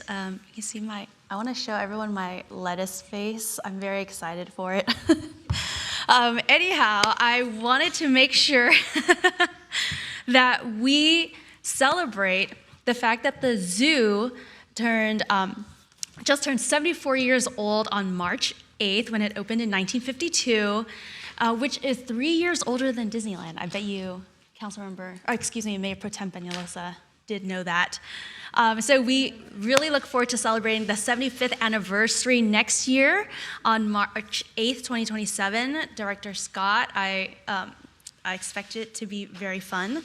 And because it's St. Patrick's Day, we have to honor and celebrate Uncle Patrick, who is celebrating his 36th birthday. He is the elder spider monkey at our zoo, and he's an uncle to our 8 baby spider monkeys in our new River's Edge spider monkey habitat. Is Theo Patrick. Please continue.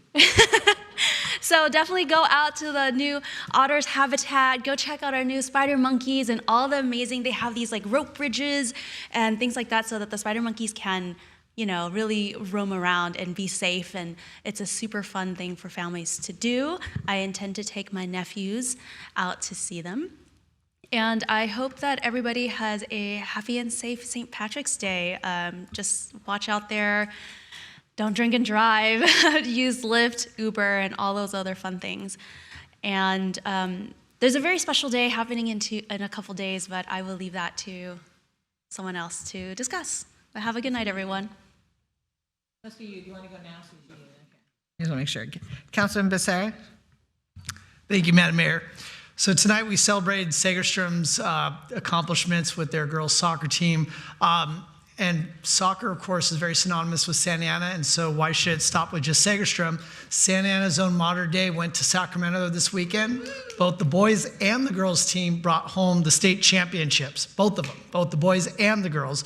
So, Mr. City Manager, I would like to recognize that accomplishment. We recognize the Segerstrom girls with lighting up the water tower. I'd like to see us do the same thing for Modern Day to celebrate their amazing accomplishments with their colors up on our iconic water tower. I'll be hosting my monthly community office hours on Saturday, April 4th at noon over at Adams Park on Raitt and Warner. Deputy Chief Andrade, since I don't get to ask this to Chief Rodriguez tonight, what is the current amount of funded vacant officer positions in our PD? 33. And what was that amount last month? I don't have that number. Okay. Hopefully next month it will be less than 33. So I want to talk about real quick, there's some, the folks that came in from the mobile home park that are facing some really, really tough issues in regards to their situation. And I want to clarify that I met with some of the residents there. I met with them here at City Hall because I don't think this is an issue when someone's dealing with their home and in a vulnerable position. I don't think it's something where I'm going to bring cameras and try to document that I'm trying to show concern. No, I wanted to have the meeting so that we can have a very frank discussion. I invited staff to join me as well so that we could talk about what are the potential options. I didn't sugarcoat it and try to say we can do something and then turn away and not do something. I want to thank staff for participating in the meeting. We were able to be frank, be honest about some of the options. And I appreciate our city attorney tonight reiterating what the city is doing. I don't think there's a lack of desire on this dais to help our residents stay in their homes. But unfortunately, there are laws and rules that prevent us from taking certain actions. And so there is, of course, a desire for the city to take actions to help folks. And I think all of us signed up to be council members so that we could help our community. But we also have limitations on what we can and can't do. So I appreciate the opportunity to meet with those residents. I appreciate staff for being there and helping to clarify what we could and couldn't do. And I appreciate our city attorney tonight setting the record straight for the community to all hear that the city is doing what we can, but there are limitations. And the fact that we went above and beyond to bring in state resources such as the HCD to try to help that situation over there. It's not a good situation, and hopefully something can be done to address it. And as Councilmember Fan already mentioned, today is St. Patrick's Day, so I'd like to wish those who celebrate St. Patrick's arrival in Ireland, as well as celebrate the heritage and culture of our Irish friends and neighbors, a very happy St. Patrick's Day. So please celebrate responsibly. Good night, everybody. Thank you. Councilman Hernandez, please.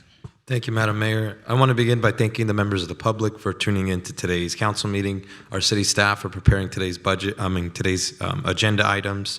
I want to also echo my colleagues in celebrating St. Patrick's Day. This is a day where you celebrate patron saint of Ireland. And the reason why that is significant for us in Santa Ana specifically is I got to talk about the connection to Mexico and my ancestors. During a time where Mexican people were subjugated and native and indigenous people were subjugated in Mexico, the St. Patrick's Battalion was a group of primary Irish immigrants. They fought alongside those who were fighting for freedom from 1846 to 1848. So today in Mexico, this is also a very big day in celebrating that solidarity. And so I think it's important that people are reminded of how closely connected those cultures are.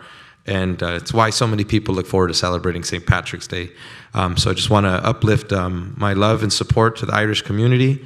I also want to highlight an Irish business owner in Santa Ana, in that is Chapter 1. They have Irish roots. They're proud of that. Today's their 15th year anniversary. Congratulations, JJ. Your food is some of the best, not only in Santa Ana, but in the county. I want to close in honor of a Santa Ana resident named Jessica Coghill. Jessica, it was a Native American who was born and raised in the community and unfortunately passed away on Sunday. And so my condolences to her and her family. She leaves behind 2 children. I just pray that their family is together and they're strong right now. I know that bearing a loved one is not easy. And so my condolences to them. I also want to speak to the residents who are in the mobile homes who are affected by what is happening across the Sullivan Strip. I'm very thankful that the city of Santa Ana is working with residents. I want to implore residents, for anybody who has not filled out a petition, to fill that petition out. If they need assistance, please reach my office, reach the city manager's office. We will accommodate you and meet you halfway. I want to thank the city manager's office. You had staff meet with residents on Saturday. Thank you, Michael Garcia. Thank you, the staff that went out and met with them. Thank you to Lincoln Elementary for making themselves available on such a quick turnaround so that city staff can meet with residents on a Saturday, accommodating them. Many of these residents that are impacted still do work, so they have to take we have to take into account when are they accessible, and if it's a Saturday, as evidence, the city of Santa Ana adapted and showed up. So thank you. That's very important. I also want to speak on comments made by residents about conduct that took place in front of the police department. Very concerning, because our residents have a First Amendment right. They have a First Amendment right to use their voice in this chamber. They have a First Amendment right to use their voice in front of any public place in our city.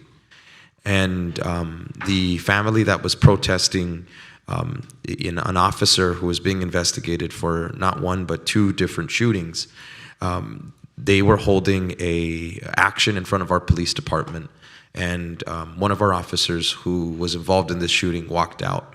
The family did not feel safe. I did see the video. I'm very disturbed, I'm very concerned that if there was a protest happening for the very loss of life, that one of the 2 officers would walk out and see that as something that wouldn't be problematic. But then to turn around and make a gesture that is indeed threatening, I am just very concerned about the conduct that was recorded on video. I hope that the city takes those concerns very seriously. I did send a message to the city manager and city attorney expressing my concerns about the conduct of our officers.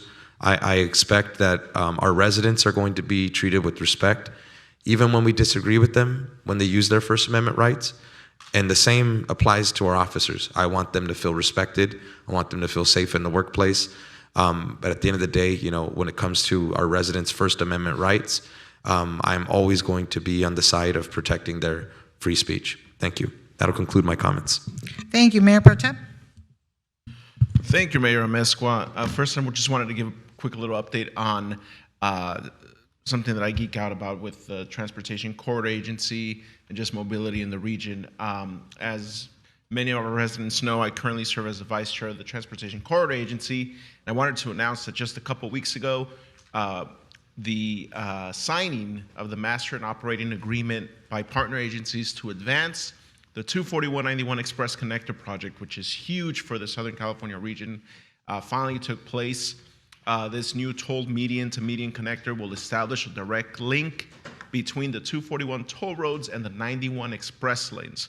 So for everyone who's familiar with that bottleneck nightmare that happens every single day on the 241, that will now remove that from happening and make the commute for people that work in the Inland Empire and live here or vice versa a lot smoother. So congratulations to our partners in that, which is Caltrans, OCTA, Riverside County Transportation Commission, and the TCA. That is breaking ground later this year with a project completion in about 3 years.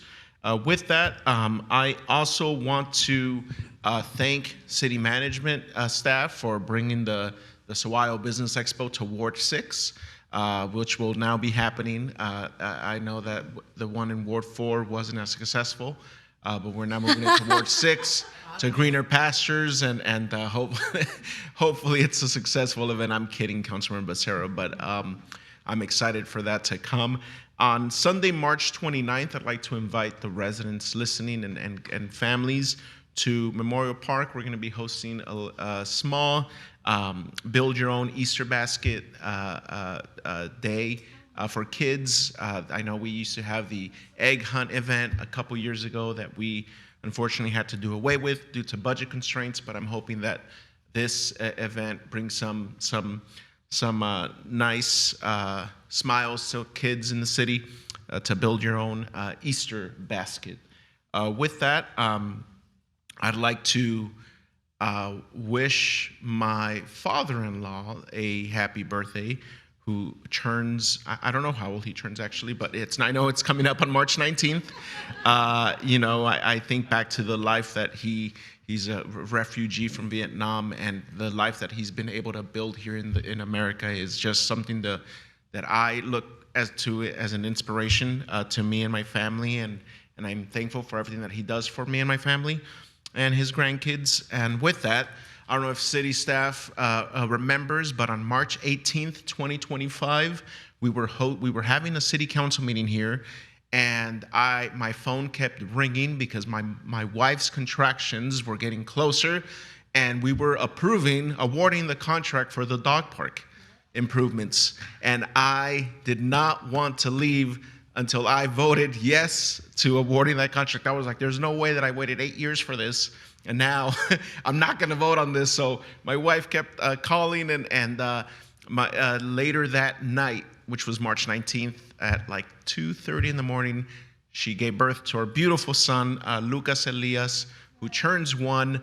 And I always said that I will highlight other milestones here at council meetings for the public record. And so happy birthday, Lucas. We love you. And thank you, Councilmember Fan Dia Tai, for bringing his first smash cake to him. She surprised us with that, so thank you. And with that, good night, everyone. Thank you very much, and happy birthday to your baby boy. So I remember that vote. You wanted to vote and leave. Yeah. It's sad that it took you 8 years to get that vote here, but okay.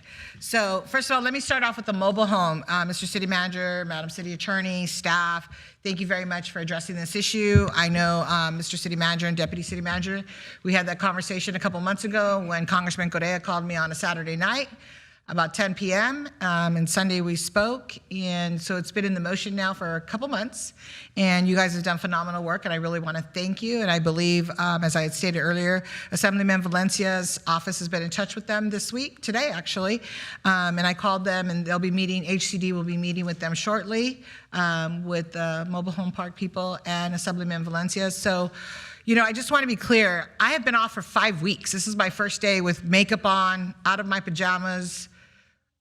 Yeah, I had major knee surgery, and thank you to my husband for taking family leave and taking care of me. And so, pretty big surgery, painful as heck. I'll never recommend it to anybody. But, my phone was off as much as possible. My husband would take it away from me because he didn't want me to answer it. And so I didn't ignore anybody, and people come up here and make comments that, we haven't done anything. We all have personal lives. I'm the mayor, but I'm also a wife, and I'm a mom, and I'm a grandma, and I had surgery. So for 5 weeks, I've been off. Literally, this is the first day that I put real clothes on. Sounds funny, but I've been in pajamas and sweats and being taken care of. And today I saw my doctor, and he's like, okay, you can use your cane and walk around. Okay, great. So he's like, just don't hit anybody with it. Oh, I won't, not yet.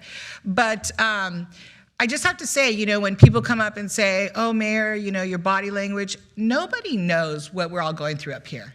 Nobody knows what all of you are going through. Nobody walks in our shoes.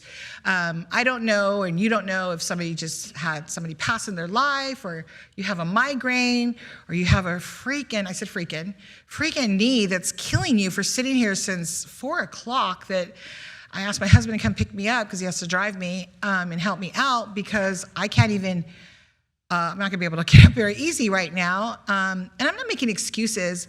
And I sit up here and I am very serious, and the way I sit or the way I move, that's just who I am. And, I appreciate the public comments, and everybody has a First Amendment right. But I've been sitting here now since December 7th of 2022, and it seems like 20 years. I don't wanna sound like Miguel Pulido, but it seems like I've been sitting here a long time. And every meeting I come to, and I'm not asking you to feel sorry for me because I really don't, it doesn't bother me. It comes up and it's mayor, mayor, mayor, mayor, mayor. Well, guess what? People are welcome to run for office and sit up here and get beat up every meeting about what you're doing wrong or what you say wrong or how you sit wrong or how you look wrong or, we're human. I'm human just like everybody else. And I spent 30 years in the law enforcement world. I am an officer. I'm a retired officer. And you're never going to hear me say defund the police. You will hear me say if he's a bad cop, DC, do what you got to do.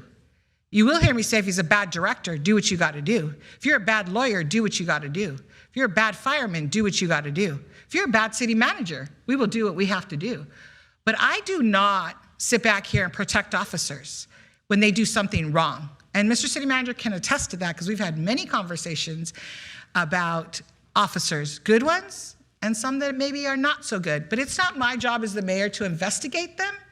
That's the police department's job. And that's what Internal Affairs does. And so I just want people to know that are watching at home that, yes, I spent 30 years in law enforcement, and I will always be there. I have family in law enforcement. I got family in state prison. I got family that are gang members. I have family that are drug addicts. I have family that are lawyers, and I'm not ashamed of where I come from. So when people come here and say, you have to understand how we feel, yeah, you're right, I do. And I do understand. And I feel terrible when people get hurt or injured or when police officers have to use force or stop them in their tracks. But I also want you all to think about, for just 1 second, what do you think those officers feel like? What do you think that fireman feels like when he goes into a home and that family, somebody has burned to death? What do you think that officer feels like when he has to go home and tell his spouse, I had to stop somebody today, and they're not trained to use the word kill, correct, DC? They're used to use a different word. I had to stop somebody today, and they have to live with that for the rest of their life. So when we talk about the First Amendment rights, and it's always Officer Barra, and he was so whatever in public, and Mr. City Manager investigate him. But I asked my husband to watch that video and show it to me, and yeah, it was I think my first week that I was out of the hospital, and I felt really bad for him. And I called you, and I said, "What the heck? What the heck?" Because I think he behaved in a manner that I was like, wow, it's a hard thing. He was walking to his car, what I saw. And I'm not going to play Monday Night Quarterback. I wasn't there. And videos are 30 seconds of truth or lies, or whatever you see, right? Whatever you see in that video.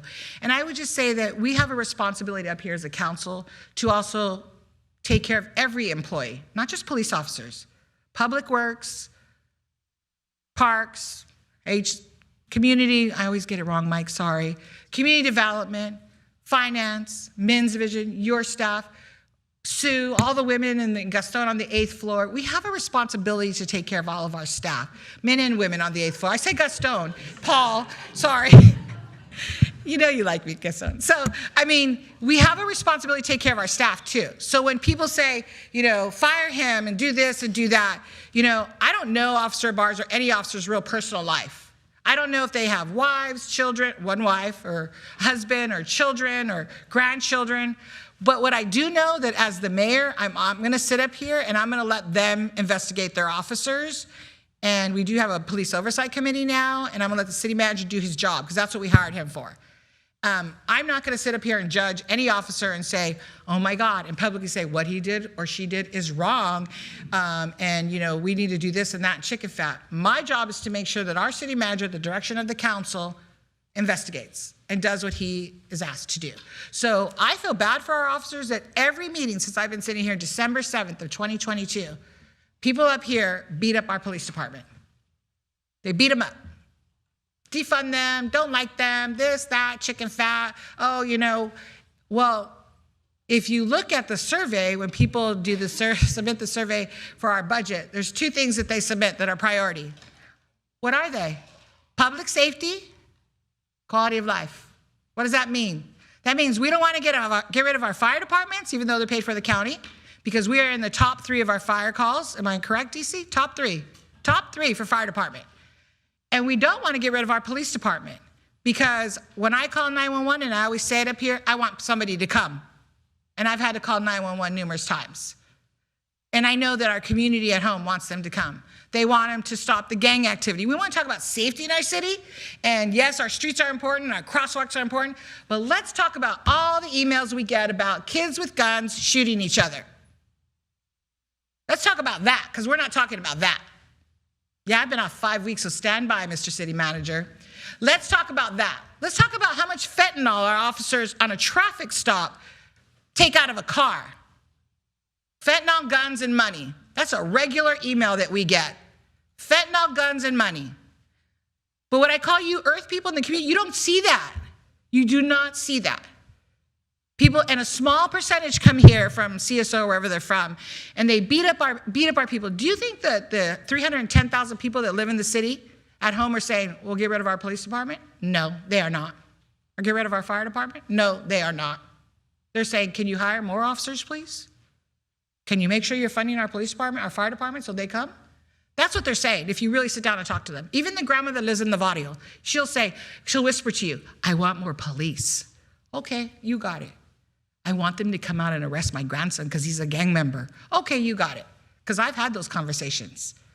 So, you know, I sit up here, nobody knows. Yes, 5 weeks that I've been through some really interesting times. So yeah, maybe I do look like I'm crabby today. I'm not. I'm actually happy to be here. But my facial expressions, and I'm sorry, this is how I was raised, people. You know, my boss used to say, Val, you walk like a cop, you talk like a cop, you look like a cop, and you're a tomboy. That's who I am. And I can't change that. I'm a mom, I'm a grandma, and I'm like sitting up here like, okay, I feel bad for you. I really do. I feel terrible. But I'm not going to agree with them just to agree with them because I want them to like me or vote for me. I stand by what I believe in, and so I apologize if that offends people, but I just can't. So on to better things. DC and Mr. City Manager, our chief did a wonderful video that I saw about the year 2025. And he talked about all the things that happened in 2025, all the successes. I would like that to be played here at the council meeting because I want the community to see it because I know a lot of people have not seen that video. And then DC, you talked about some changes that the chief has made in the department as far as like traffic and commanders and whatnot. Mr. City Manager, either I put it on the agenda or you just have the chief give a presentation about what changes he's made in the police department, because I think it's really good for the council that we know what changes he has made as a new chief, because then it helps us when we're talking up here about, you know, traffic or arrest or whatever it may be, you know, stop signs, crosswalks, whatever. He's done some changes with his team, and I think it's very important that we hear about that. And I'll end on these two things. On April 18th, I'm having Coffee with the Mayor. At the same time, I'm also having Festival de Niño with Mosaic at George Upton Park, and it's for our families with special needs children. So please join us, and if you want to come out, please do. It will be from 10 to 2 at 10 to 1. I see Cynthia, my new chief of staff, going 1. Oh, so 10 to 1 at George Upton Park, and it's going to be a lot of fun. We're going to have food and tables and things. So council members, usually it's Penelosa and Becerra who join me, because Councilman Fan always says she don't come, it's not her ward. Please feel free to join us. And then, Mr. City Manager, I want to thank your staff and the Work Center and deputies, all of you who've put the apprenticeship career fair. This is our second time doing this. I'm glad that when I brought it to you with the laborers and the carpenters, you were like, yeah, let's do it. And now this is the second year with 9 different unions, and I'm really happy that we're doing this again, and I hope we do it every year. And matter of fact, they're bringing companies that are ready to hire today. They're ready to hire today. So please share with everybody that on April 3rd, here outside of the council chambers, we are having an apprenticeship fair, and they will be hiring people that day. So please bring your resume and your ID and everything that you need to get hired on a job. And then Sawayo, I know you covered it, but you can't miss it. It's a great event for Sawayo to be here for the whole weekend. We're here Friday, Saturday, and Sunday, correct? At Santa Ana Elks Lodge.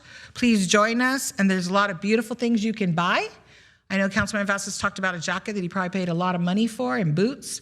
But I also last year bought a whole bunch of stuff that I should not have bought. I think Deputy City Manager, we bought like 4 purses or something. Because they're in my closet. Ask my husband, you know. So I use them, but only here and there. They're beautiful. You don't want to use them because they're beautiful. So please bring cash and go shopping at the Sawayo Business Expo the weekend of March 27th through the 29th. It's going to be a great event. I look forward to seeing you all there. In Ward 6. What? In Ward 6. Okay, well, I have the whole city, so sorry, I beat you all. And our next council meeting is April 7th. Thank you.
That's their stuff, right? Oh,